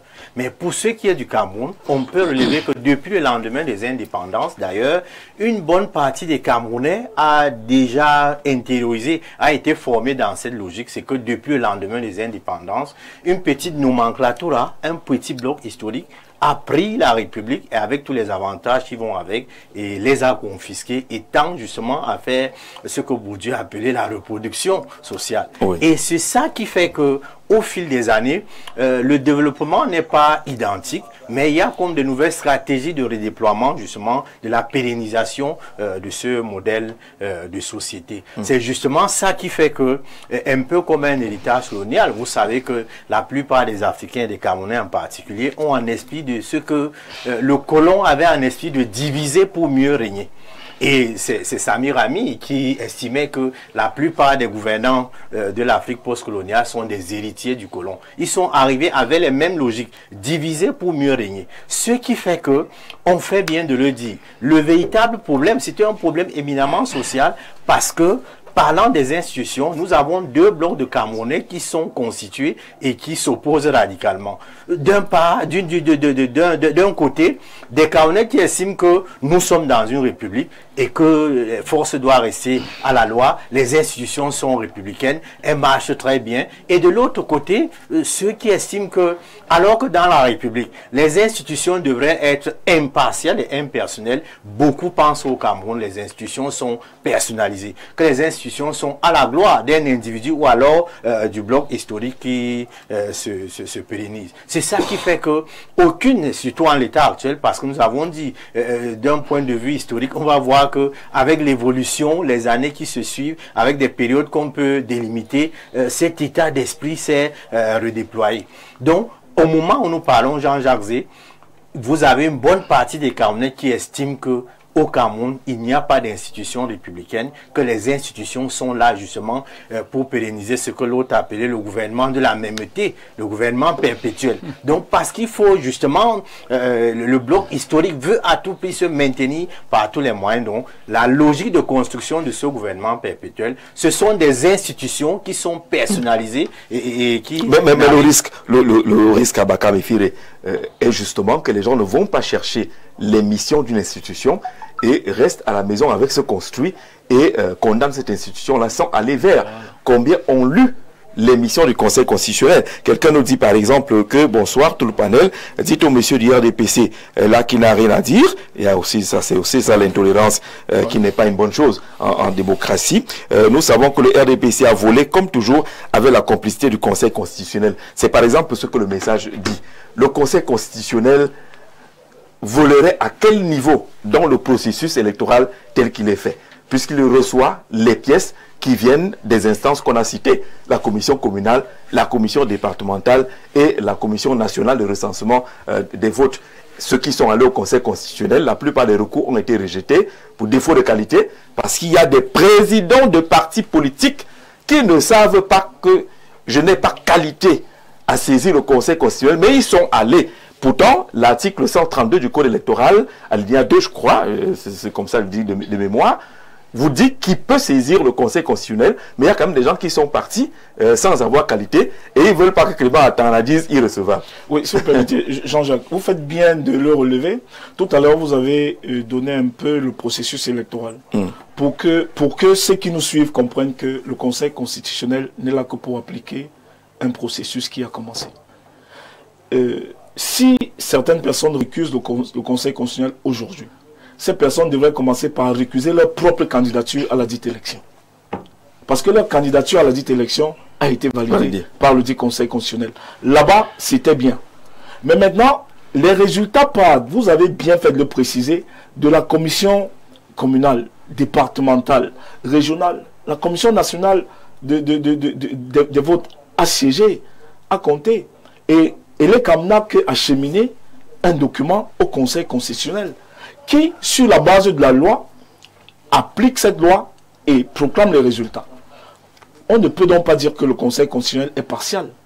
Le Conseil constitutionnel est à la fin d'un processus, et étant à la fin de ce processus, il n'attend que le travail qui vient des différentes autres instances. Non, pas seulement à la fin, elle a été aussi au début. Voilà, même au début, même lors de la validation des candidatures, je l'ai dit tout à l'heure, si on ne peut pas accepter les résultats qui sont issus de la proclamation par le Conseil constitutionnel, on devrait d'abord refuser d'être candidat à la dite élection. D'accord, on va avancer. Jean-Jacques, le Conseil constitutionnel est l'organe chargé, selon notre Constitution, de donner le résultat final. Alors, nous devons accepter cette décision parce que c'est notre loi qui le déclare. Nous devons le comprendre. Alors, cela doit être compris par tous les Camerounais.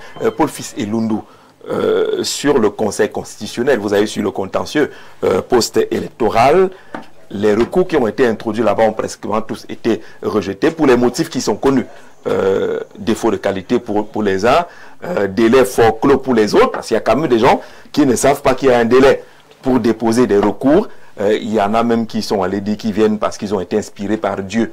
À partir de ce moment, quand Clément Atengana décide que c'est irrecevable, on trouve qu'il ne sert à rien.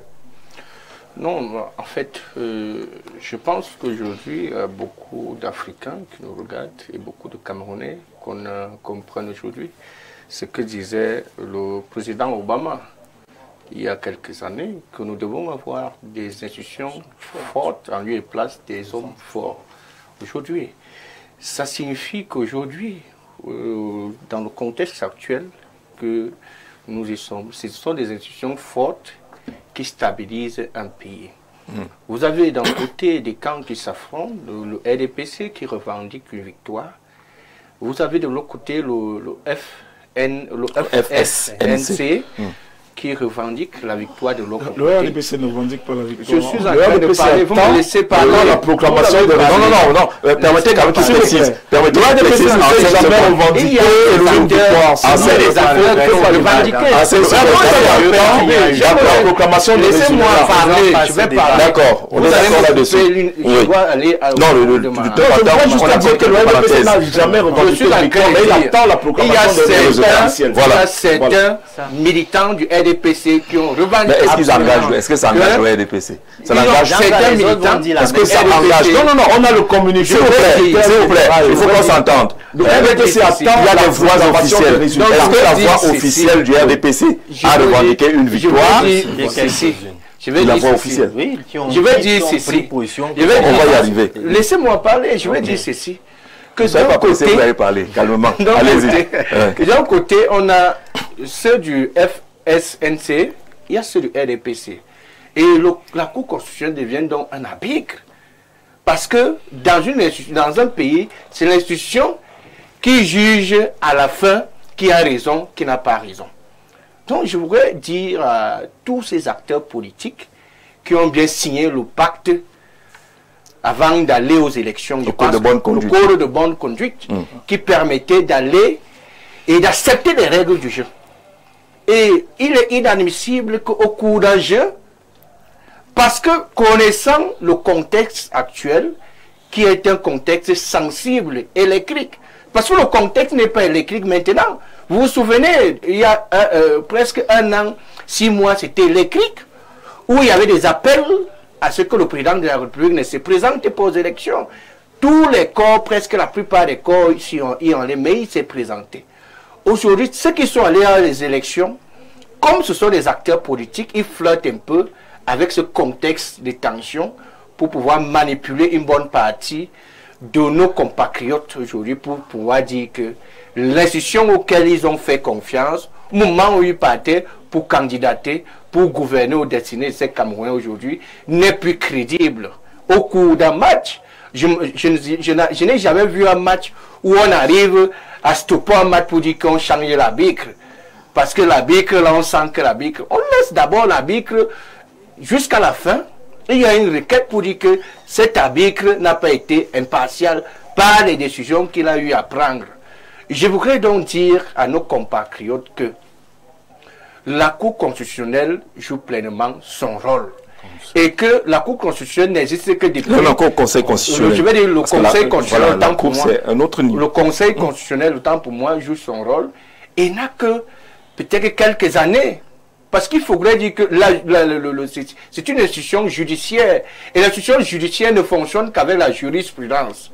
Et c'est une institution jeune, née en 2018, qu'on ne peut pas déjà balayer du mise en œuvre en 2018. Mise en œuvre en 2018, qui existe depuis la Constitution. Parce qu'avant, la Cour suprême a exercé en lieu et place de le Conseil constitutionnel. Et à cette époque-là, les élections avaient été annulées, notamment les législatives, dans certaines circonscriptions, dans le Vouri-Est. Oui. Ouais. Donc il y avait déjà... Au profit, c'était le RDPC qui était donné vainqueur, et la Cour suprême a siégé. On avait annulé ces élections-là pour celui qui demandait si ces institutions ont déjà pris une décision en faveur de l'opposition. Il faut se référer à l'histoire aussi. Il faut se référer à l'histoire, et l'histoire des faits juridiques, c'est la jurisprudence. Ça veut dire que l'institution Conseil constitutionnel n'a pas vécu pour déjà arriver à une conclusion pour dire que nous ne pouvons pas faire confiance à cette institution. Il faudrait qu'elle fasse 2, 3, 4, 5 élections, et qu'on tire à partir de ces élections-là la quintessence des décisions qui ont été prises dans le fond et sous la forme, et qu'on tire des conclusions. Mais là où nous sommes, je pense que la plupart des compatriotes ne savent même pas tout souvent le rôle de certaines institutions. Alors je vais vous prendre là, vous êtes journaliste. Oui. Est-ce que l'un des problèmes ne relève pas de l'absence de communication qui permettent justement aux Camerounais de savoir à quoi servent toutes les institutions, notamment sur la chaîne électorale? On a eu un débat sur la proclamation des résultats, on a dit que c'était aujourd'hui, et puis finalement le Conseil constitutionnel a annoncé que c'était lundi. On a l'impression qu'il n'y a pas une communication même qui permette aux gens de comprendre comment, quel est son rôle et comment ça fonctionne. Voilà pourquoi c'est une question pertinente. Voilà pourquoi moi j'ai souvent dit que sur nos plateaux de télévision, les experts qui y sont souvent viennent pour des bruits. Ils ne viennent pas enseigner, ils ne viennent pas sensibiliser les populations. Parce que vous allez voir, ces experts, soit on arrive à s'insulter, soit on arrive à la bassesse, et à la fin, celui qui est à la maison n'apprend rien. Ils sont devenus des maîtres experts ou intellectuels en matière d'insultes. C'est un peu ça qui est un problème aujourd'hui. Je le disais dernièrement qu'il faudrait que nous-mêmes, on fasse l'autocensure, nous journalistes. De qui on doit inviter sur le plateau? On invite celui qui a même d'apporter un plus pour celui qui nous écoute à la maison. Parce que je regardais l'interview dans une chaîne concurrente hier sur le contentieux post-électoral. On interrogeait l'avocat de l'ECAM, qui a dit qu'ils avaient des choses qui étaient des choses vraies, mais les moyens, en droit, on dit les moyens, ça veut dire que l'infraction a 3 éléments, juridique, matériel et psychologique, ou bien intentionnel.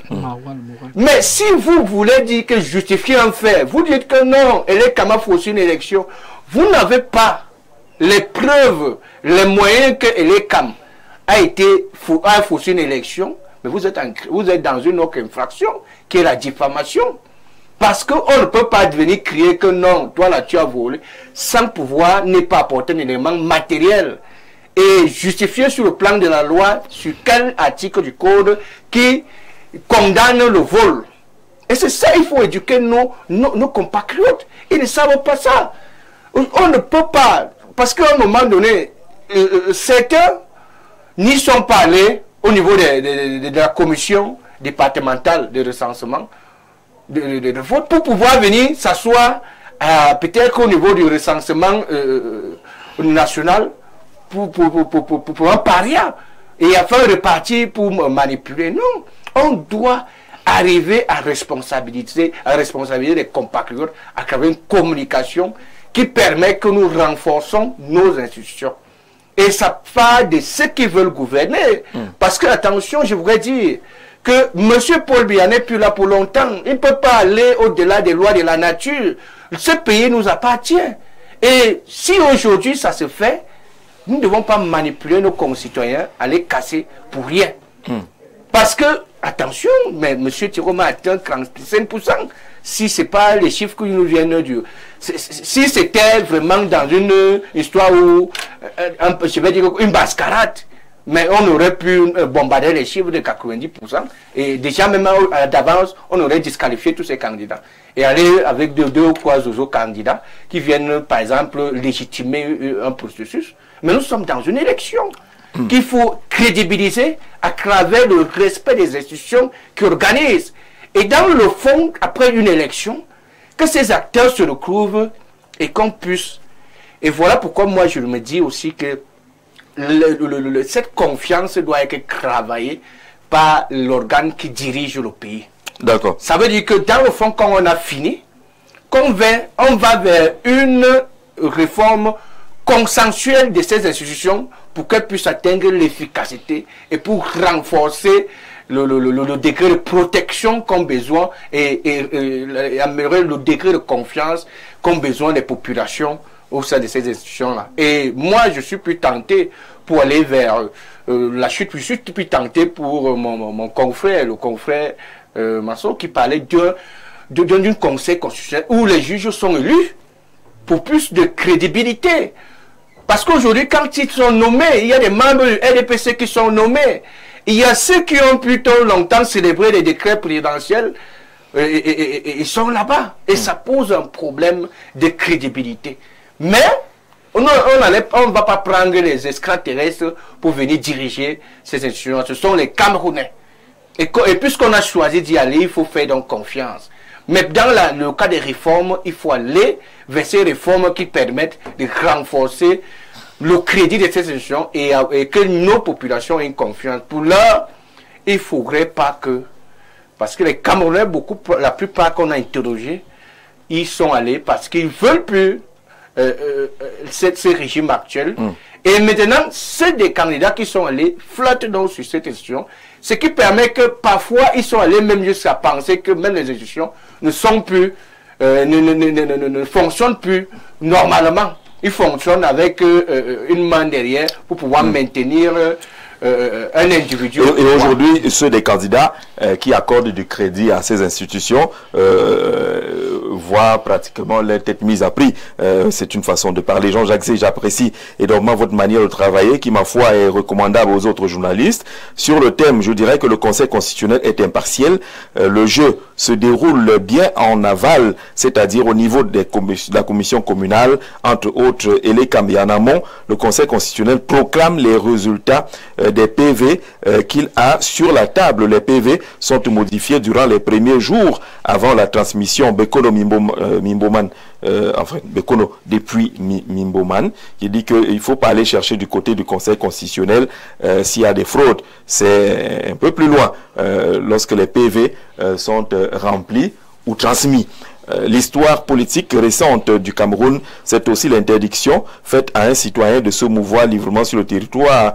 Et vous voulez trouver, je ne sais pas trop, Richard de Libreville. C'est quelle histoire du citoyen qui est interdit de se mouvoir sur le triangle national? Le modérateur, si nous allons faire confiance au constitutionnel, dites aux journalistes, là, comment lui il a fait pour avoir les 35% de Issa Tiroma Bakari. Il a dit que si ce qui se dit, ça va être vrai.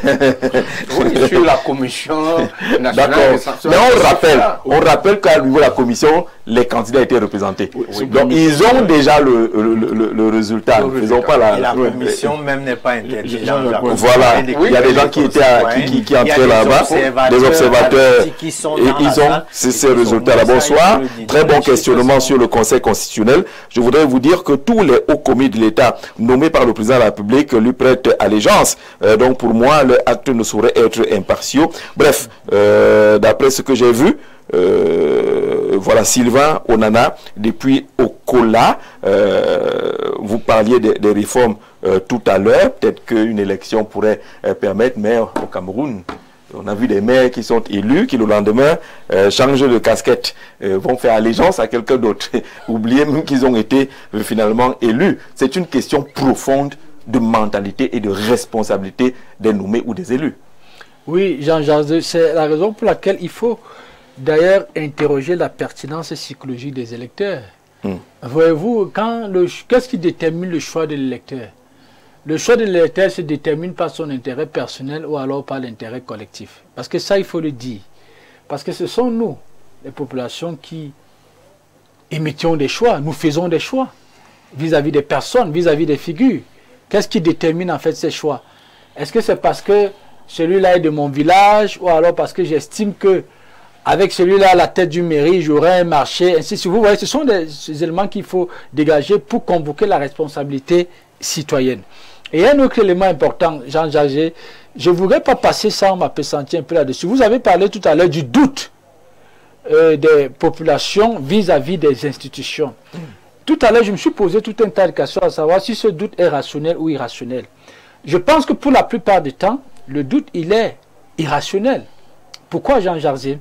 Parce que si vous allez dans le fond, vous vous rendez compte que ce doute-là est créé par les avides de pouvoir, par les leaders d'opinion, précisément les leaders d'opposition. Ce sont eux qui créent ce doute.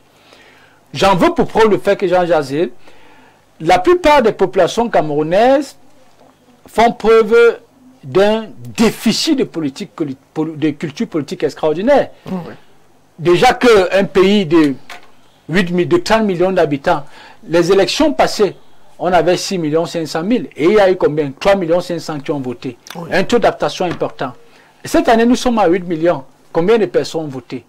On est vraiment à un taux d'abstention assez élevé. Les premiers chiffres parlent de plus de 52%. Voilà, c'est l'un des indicateurs du déficit de la culture politique. Sur quoi repose donc l'interprétation de ces populations par rapport à la pertinence des institutions? Ça repose en fait sur quoi? Vous voyez très bien que ce sont des interprétations qui sont fabriquées, qui sont orientées par les avides de pouvoir. La preuve en est qu'on a aujourd'hui des hommes politiques, je pense que ça a été dit là, en noir sur blanc par l'un des intervenants, qui aujourd'hui caricaturent ces institutions. Or, ce sont ces mêmes individus qui célébraient ces institutions hier. Vous voyez? Donc, en fait, ce doute-là, ce n'est pas un doute en réalité qui est rationnel. Il n'est pas rationnel. Il est fabriqué, il est construit de toutes pièces. Et nous n'en avons pas besoin.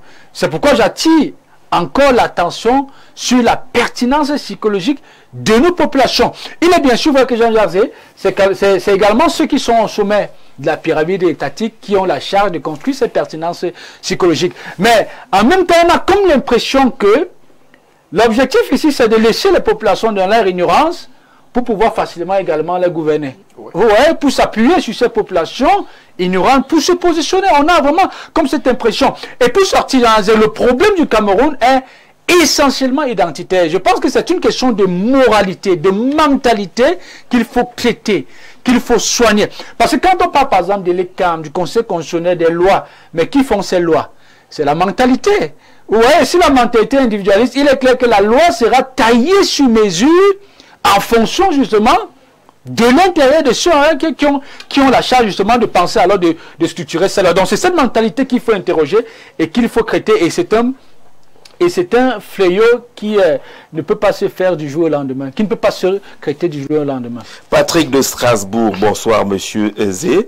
Pour notre instruction, après le verdict par le Conseil constitutionnel, est-il possible d'y revenir? Oui, j'annonçais déjà hier le retour de façon profonde sur les thématiques qui vont nous permettre de comprendre cette élection. Si on s'y lance maintenant, les gens pourraient nous coller des étiquettes. Après la proclamation des résultats, on examinera justement le processus électoral dans notre pays, les bons et les mauvais points de ce processus électoral, le doute qui plane sur certaines institutions, la qualité des candidats, les phénomènes observés pendant cette élection présidentielle. On a plusieurs thématiques qu'on a déjà programmées, qu'on abordera profondément après la proclamation des résultats. Parce que Patrick de Strasbourg dit qu'il n'y a pas malheureusement pas la VAR pour que l'on parle d'arbitre ou de foot, sauf qu'il y a l'histoire et la jurisprudence en matière de justice. Il y a la jurisprudence qu'il faut jamais oublier. Aussi, pour les candidats qui ont reconnu leur défaite, n'est-il pas une proclamation des résultats aussi? Patrick de Strasbourg, ouais, vous voulez que Atekika Carlson, par exemple, dise quoi? qui ne reconnaissent pas aussi sa défaite tranquillement. Bonsoir Jean-Jacques. Même aux États-Unis, les membres de la Cour suprême sont nommés par le président des États-Unis. Faisons confiance à nos institutions. C'est Ambroise de Mbalmayo qui nous prend fort opportunément aussi cet exemple-là pour dire que c'est aussi des mentalités de ceux qui sont choisis. Salut Jean-Jacques Zé. Au monsieur du RDPC, comment veux-tu que les gens aient confiance quand le président du Conseil ait assisté à une réunion qui a abouti à une motion de soutien au président à la veille des consultations à Mara? Mais lui, il s'est excusé, non? Il a dit que lui, il était au comité de développement. Parce que les motions de soutien, parfois, sont des pièges. Vous partez à une réunion, vous signez la fiche de présence, où on a par exemple invité les élites et les forces vives d'une région. Oui. Vous allez en tant qu'élite et membre de ces forces vives d'une région.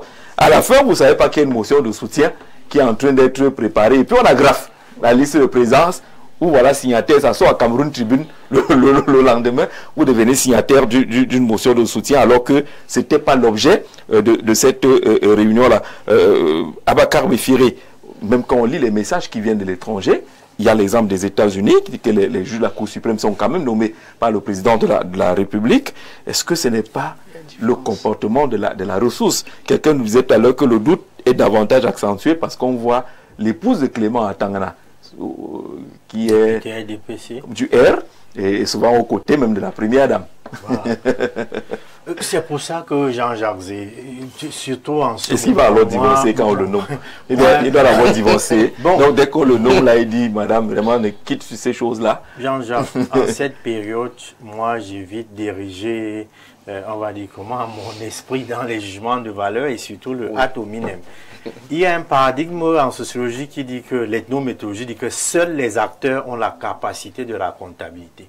Donc là, les questions de rationalité aujourd'hui sont débattues. Est-ce que la rationalité telle qu'elle nous a été présentée par le cartésien Descartes peut être aujourd'hui développée dans un modèle universel?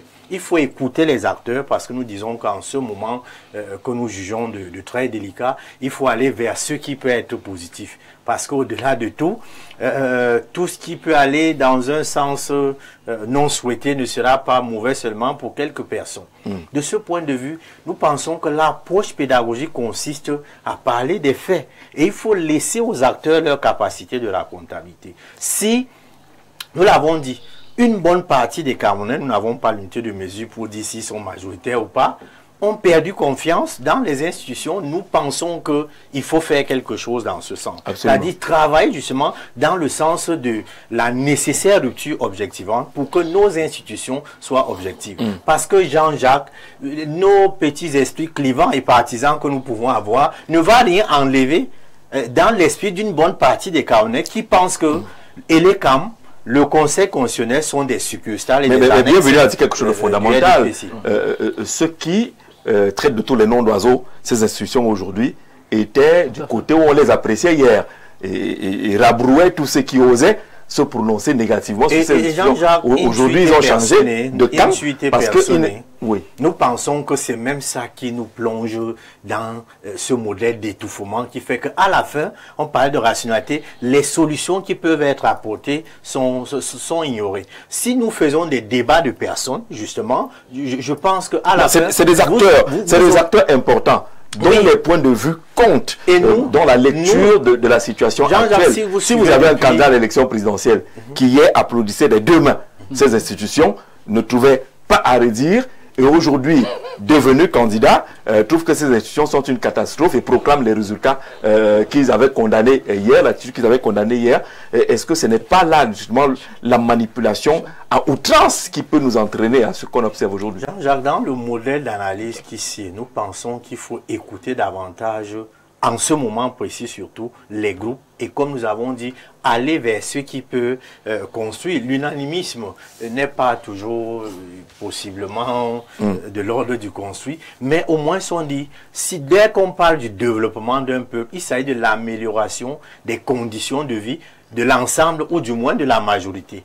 Et en ce moment, à partir du moment où nous observons, tout à l'heure le frère parlait après l'image du football, vous avez une bonne partie des acteurs qui pensent que aller ou ne pas aller, c'est dans la logique du système qui veut également se maintenir à tout prix. C'est-à-dire que vous ne partez pas, on va vous dire que la politique de la chaise vide. Les gens vous disent que vous êtes très fort depuis des années. On vous dit que comme vous êtes le Real de Madrid, permettez qu'on ait un organe consensuel. Là, en ce moment, vous allez justement... Mais vous choisissez des gens qui ont déjà une coloration. Vous-même, vous venez de le dire. Le président du Conseil constitutionnel a sa femme qui est députée RDPC et ça fait débat sans prendre position, sans dire que X ou Y en ce moment. Est-ce ce que nous, à titre personnel, nous évitons. C'est donc ça le pas bien le fait de procès d'intention. Il n'y a pas de C'est un procès d'intention. On a des gens dans la famille, chacun est dans sa chapelle. Chacun est dans sa chapelle. Même politique actuellement au Cameroun, ça ne fait pas problème. Mais une fois aux affaires, ça devient un problème. Est-ce que le professeur Maurice Kamto a retiré sa femme de l'administration? C'est tous ces débats. Voilà, mais justement, il faut que ça fasse débat. C'est ça le problème. Nous n'avons pas demandé à Maurice Kamto de retirer sa femme, de demander à Issa Thiro Madalé d'enlever sa fille en mariage, parce qu'elle allait épouser... Ce que nous pensons que humainement et socialement parlant, un consensus est possible. Si vous avez deux catégories d'acteurs qui disent que asseyons-nous et pensons à un organe consensuel, au moins ça nous pouvons parler intuité personnelle. Nous pensons que c'est possible d'aller vers une élection. Qu'on aille sur l'institution et pas évoquer, je veux dire que sinon on prendrait tout le monde serait plus au piège parce que les enfants se marient entre eux, on ne va pas demander aux enfants. Est-ce que ce n'est pas évoqué, Jean-Jacques? Le candidat qui a réclamé la justement, c'est le discours qu'il faut. Les gens ont rejeté. Il y a même sa fille qui... Voilà, c'est le discours qu'il faut rejeter. C'est pour ça que, à la fin, ça a été dit sur ce plateau, même si ça ne sera jamais angélique, tout ce qui peut être fait pour avoir des institutions plus fortes que des hommes forts, c'est notre position. Tout ce qui peut être humainement et socialement fait pour bâtir des institutions. Mais ne créons pas les divorces. Hein. Bon, je ne sais pas ce que j'entends ici par divorce. Et je ne sais pas, au moins cela, il faut être fou à Jean-Jacques. Vous savez que d'ailleurs, en ce moment, débattre est même très compliqué. Parce que dès que vous toussez, on vous plonge dans tel camp, vous virgulez un peu, on vous plonge également dans un autre camp. C'est ça que vous redoutez alors. Et effectivement. Vous commencez à se... Non, restez le sociologue. Et c'est important. Et c'est justement cela que vous avez que le sociologue aborde de manière froide les faits. Vous voyez, ça semble effectivement. Soyez froid. C'est pour ça que nous avons dit que seuls les acteurs ont la capacité de la comptabilité. C'est pour ça que le sociologue est sur le terrain et il écoute les acteurs. Et nous avons dit ici que personne ne peut nier qu'en l'état actuel, vous avez deux catégories d'acteurs. D'ailleurs, quelqu'un d'autre l'a dit, c'est parce que c'est ma voix, qu'à l'heure où nous parlons, nous divisons sur votre plateau, Jean-Jacques, il y a deux camps qui revendiquent chacun la victoire. Non. Ça peut être considéré comme dur. D'accord. Mais c'est la réalité. C'est la réalité. Il va ajouter, vous allez parler, il y a du temps pour cela. C'est bon. Et effectivement, Jean-Jacques, personne ne peut nier que alors que nous parlons des institutions, il y a des acteurs de la scène sociopolitique camerounaise qui continuent de penser que le candidat Issa Chiroma Bakary a gagné. Vous-même, vous l'avez dit, c'est pas caché. La Commission nationale des recensements des votes ne travaille pas, on va dire, dans les casiers. Donc, on peut dire que demain, lundi, il y aura proclamation officielle, mais les données sont déjà connues. C'est-à-dire qu'on peut prendre, c'est partout, Jean-Jacques, que 53,66 et 35,19. On peut donner les scores de chaque candidat en l'état actuel sans avoir violé les lois de notre République. Mais nous continuons de voir que cette logique de suspicion généralisée et de division persiste jusqu'à l'heure où nous parlons. C'est là où on attendait le sociologue, justement, sur cette logique de suspicion. Que faut-il faire pour sortir de cette logique de façon froide? Dit, Jean-Jacques, la première des choses à faire, c'est d'apporter dans chaque camp tout ce qui peut être... Non, on n'est plus dans la logique de camp. Non, Jean-Jacques, vous construire, oui. Si vous avez suivi un peu, il y a ce que l'autre appelait la volonté générale. La volonté générale, c'est que les gens, à un moment, acceptent qu'on peut être divisé, mais il y a des sujets sur lesquels les esprits et les cœurs doivent au moins être, on va dire, convergents. De ce point de vue, ce qui peut être fait pour mettre sur pied des institutions véritablement républicaines, puisque nous avons choisi ce modèle, nous disons que nous sommes en démocratie. Et en démocratie, il faudrait justement qu'à un moment, le consensus prime. Jean-Jacques, je vais sortir par là. En sociologie électorale, on dit qu'il n'y a élection que lorsqu'au bout du processus, il n'y a pas de contestation. C'est-à-dire que ceux qui ont élections perdues comme on voit Mais ça ailleurs, va être difficile de ne pas reconnaissent avoir la de victoire contestation. de celui. C'est- Donc c'était un principe, les experts nous écoutent. En ce sujet, Il y a plus un seul cas d'élection où il n'y a pas de contestation à la fin. Jean-Jacques, nous voyons tout le temps qu'au début, c'est souvent... Non. parfois Est-ce très qu'il y a discuté. une élection où il n'y a pas de contestation Dans à la plusieurs fin? élections, je ne sais pas moi, si vous prenez n'importe quel pays, on Je veux savoir un au soir pays. des élections, celui qui a perdu a félicité. Mais ça ne veut pas dire qu'il n'y a pas eu de contestation. Non, je ne sais pas, c'est que nous en... Non, il ne faut pas s'habituer à ce Les que il peut y contestations- avoir des contestations, mais tout cela doit être encadré. La contestation mais- est prévue Non, mais- dans la loi, mais- mais tout cela mérite d'être encadré. Oui. Non, Jean-Jacques, Oui, j'avais- je voulais dire si ceci. tu permets, Une minute, Paul. je voulais dire ceci. On a vu, par exemple, l'élection où le président actuel a perdu, il y a eu une contestation. Il avait contesté ces élections, mais il s'est plié à la volonté de l'organe qui gère les élections aux États-Unis. Je pense que Donald Trump, il avait contesté, il y a eu des manifestations. Lui, il y a eu une Après, c'est- contestation oui. virulente. Oui. Mais C'est ce qui s'est passé plié, au Capitole. il s'est plié aux C'est ce que nous sommes en train de dire. On peut contester, mais qu'on reste républicain. Absolument. C'est ça Non, que il y a nous même sommes pas en train de de débat. dire. D'accord. Le débat, La rue c'est- n'a pas une solution. Les institutions sont là pour réguler, pour stabiliser. Si nous ne voulons pas d'institutions, nous disons que les gens ne partent pas aux élections. Mais une fois qu'on est parti aux élections, qu'on respecte les institutions parce qu'elles sont fortes, c'est elles qui garantissent ce qu'on a comme protection, comme sécurité au niveau de notre pays. Si on arrive à tenir des discours de la rue, je pense qu'on enlève ce qu'on appelle la responsabilité sociale quand on est leader. Ça veut dire qu'on ne devient pas, on ne parle pas pour soi, on parle pour des millions de personnes qui nous suivent, qui nous écoutent. Et moi, quand je viens d'abord au départ, au milieu, j'ai réfléchi toujours, il y a des choses à dire. J'avais pas des choses à dire depuis qu'ils ont... Non, vous avez parlé. Pour dire aujourd'hui à nos compatriotes que c'est important, on en a l'habitude. C'est important de ne pas aller à la rue parce que nous sommes engagés dans cette élection à rester dans un processus qui encadre les élections. Nous savons que la supervision, c'est les CAM. Après les CAM, tel acteur va agir, telle institution va agir. Et quand cette institution agit, voilà ce qu'on peut faire après cette institution. Mais nous ne pouvons plus à un moment donné dire que non, ces institutions ne sont plus crédibles.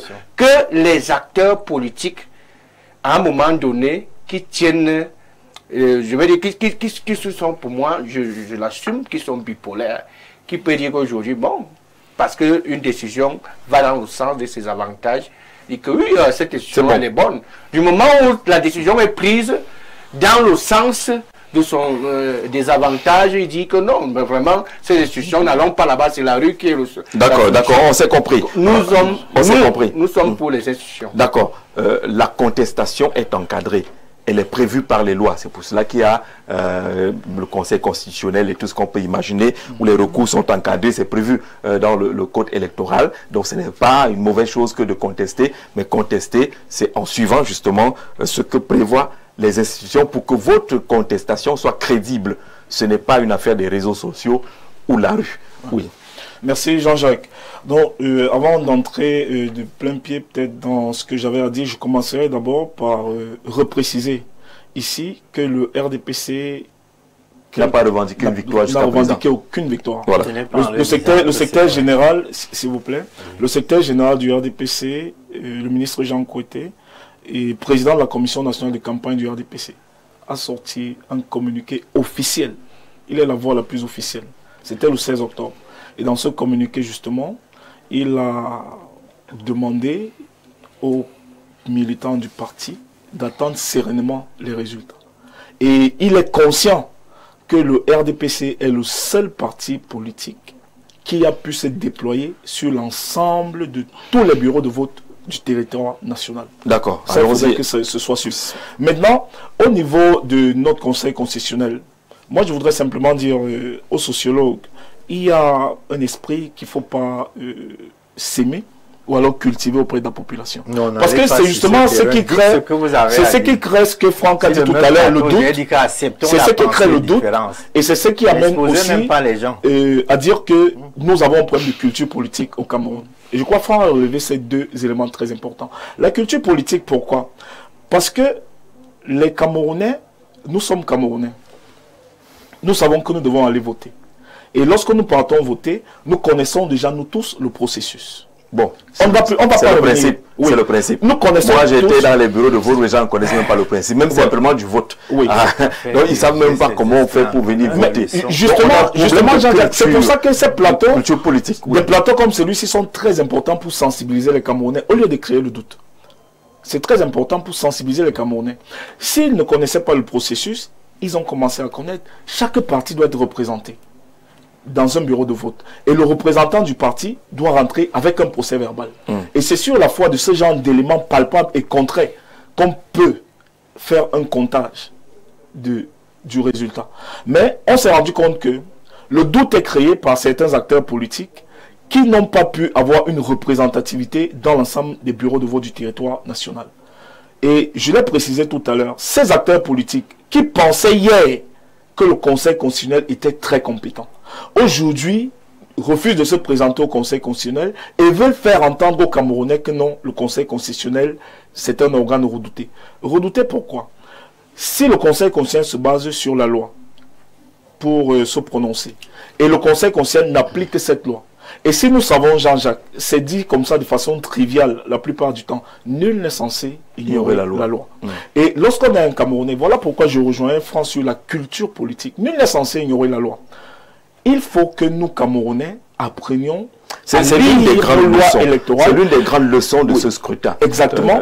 Lorsque nous allons apprendre à lire nos lois électorales, à fréquenter nos institutions, nous leur ferons mieux confiance. Pourquoi on va dire aujourd'hui qu'on n'a pas confiance au Conseil constitutionnel alors qu'on a confiance à l'Assemblée nationale et au Sénat qui font les lois? D'accord. D'accord. Oui. On verra qu'il y a des gens même qui se trompent sur le terrain de bonne foi. Oui. Elecam n'a pas un personnel. Ceux qui étaient présidents du bureau de vote ne travaillent pas à Elecam.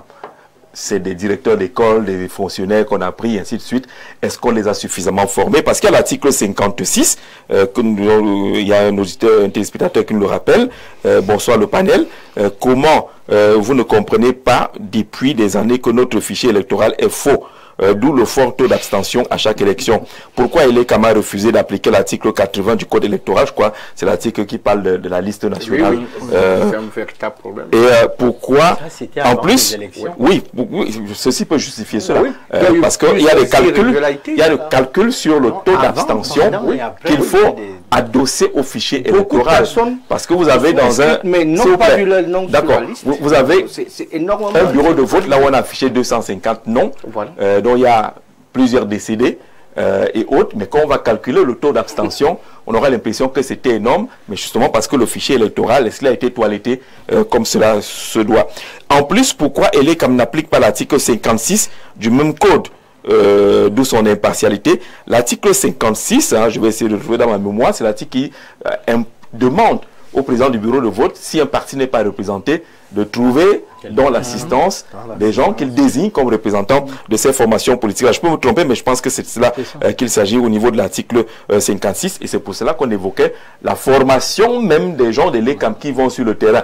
Est-ce qu'ils savent qu'ils doivent, lorsqu'un parti politique n'est pas représenté, trouver dans la salle des gens qui puissent représenter et consigner cela sur le procès verbal? Gigi, je pense que Elecam, ne respecte pas les Camerounais, c'est ce que vous dites Bernard depuis Douala, mais on a parlé de culture de façon générale. Vous verrez qu'après les élections, il y aura beaucoup de choses à dire de façon froide sur la conduite de cette élection. Bonsoir, Paul Biet, trop gentil. Ces gens qui veulent fragiliser les institutions sous prétexte qu'ils ont gagné les élections sous d'autres cieux, ils seraient Serge Douala. Je pense qu'ils n'ont pas le droit de le faire. Dans tous les cas, la loi est claire là-dessus. Bonsoir à tous. Sur le plateau, la rue est le bureau du peuple. Arrêtez avec les intimidations, ça ne servira à rien. Monsieur, allez dans la rue, allez vous asseoir avec vos assiettes et vos marmites, je ne sais pas, vos paraffins, parce que c'est le bureau. Non, on ne prêche pas ça ici. On ne prêche pas cela. La rue n'est le bureau de personne. Et il n'y a pas quelqu'un qui s'appelle le peuple. Il n'y a pas quelqu'un qui s'appelle le peuple. Bonsoir. Le Conseil constitutionnel est crédible. Il y a un adage de la Cour, je cite, « Donne-moi les faits, je te donne le droit ». En d'autres termes, le Conseil constitutionnel ne juge qu'en fonction des éléments en sa possession. Il ne se limite pas aux allégations des partis, mais des éléments probants. la contestation est inhérente à la nature humaine. Al Gore a contesté les élections, mais s'est plié aux institutions face à Bush. Léa Ebako, Edouard, qui envoie ce message-là. Il est clair et qui insiste sur le rôle du Conseil constitutionnel, parce qu'on sent qu'il y a une grosse incompréhension dans l'émission du Conseil constitutionnel. Bonsoir le plateau. Dans un pays normal où il n'y a pas de fraude électorale et la corruption, on n'a pas besoin d'avoir les représentants des partis politiques pour avoir les résultats des urnes depuis Marois. Non, respecte. C'est la loi qui dit, s'il n'y en a pas, demain on viendra dire que voilà, ils ont fait dans notre dos. Et même quand on demande au président du bureau de vote de désigner, on va même vous dire qu'il a désigné que les gens d'un même parti, parce qu'il n'y a pas de contrôle. Il faut mieux envoyer vos gens, parce que vous les avez formés. Avec des mandats. Vous les avez formés, ils sont mandatés, et vous les encadrez. C'est mieux. Comme ça, bonsoir. Toute la population, voilà, je n'ai pas compris votre affaire là, David. Écrivez plus clairement. On va sortir de l'émission. Comment... Je vais donner la parole à l'ADPC, même si vous n'avez pas été mandaté officiellement comme communicant, vous êtes militant du Rassemblement démocratique du peuple camerounais. Comment réduire le niveau de suspicion qui pèse sur les institutions? Pour réduire le niveau de suspicion qui pèse sur les institutions, je pense qu'il faut juste que les Camerounais évitent de se faire manipuler et évitent l'instrumentalisation. Et que les Camerounais essayent d'avoir une culture politique un peu plus élevée.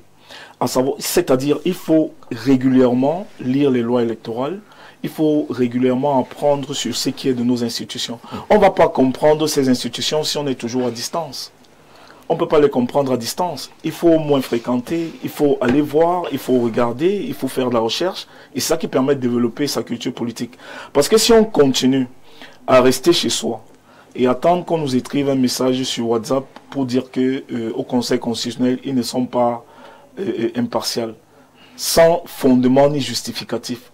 Je crois que ça participera de ce que nous dénonçons ici, à savoir l'instrumentalisation et la manipulation. Il faudrait juste que nous, Camerounais, nous essayons, de par l'amour que nous avons pour notre pays, à essayer de travailler pour lui.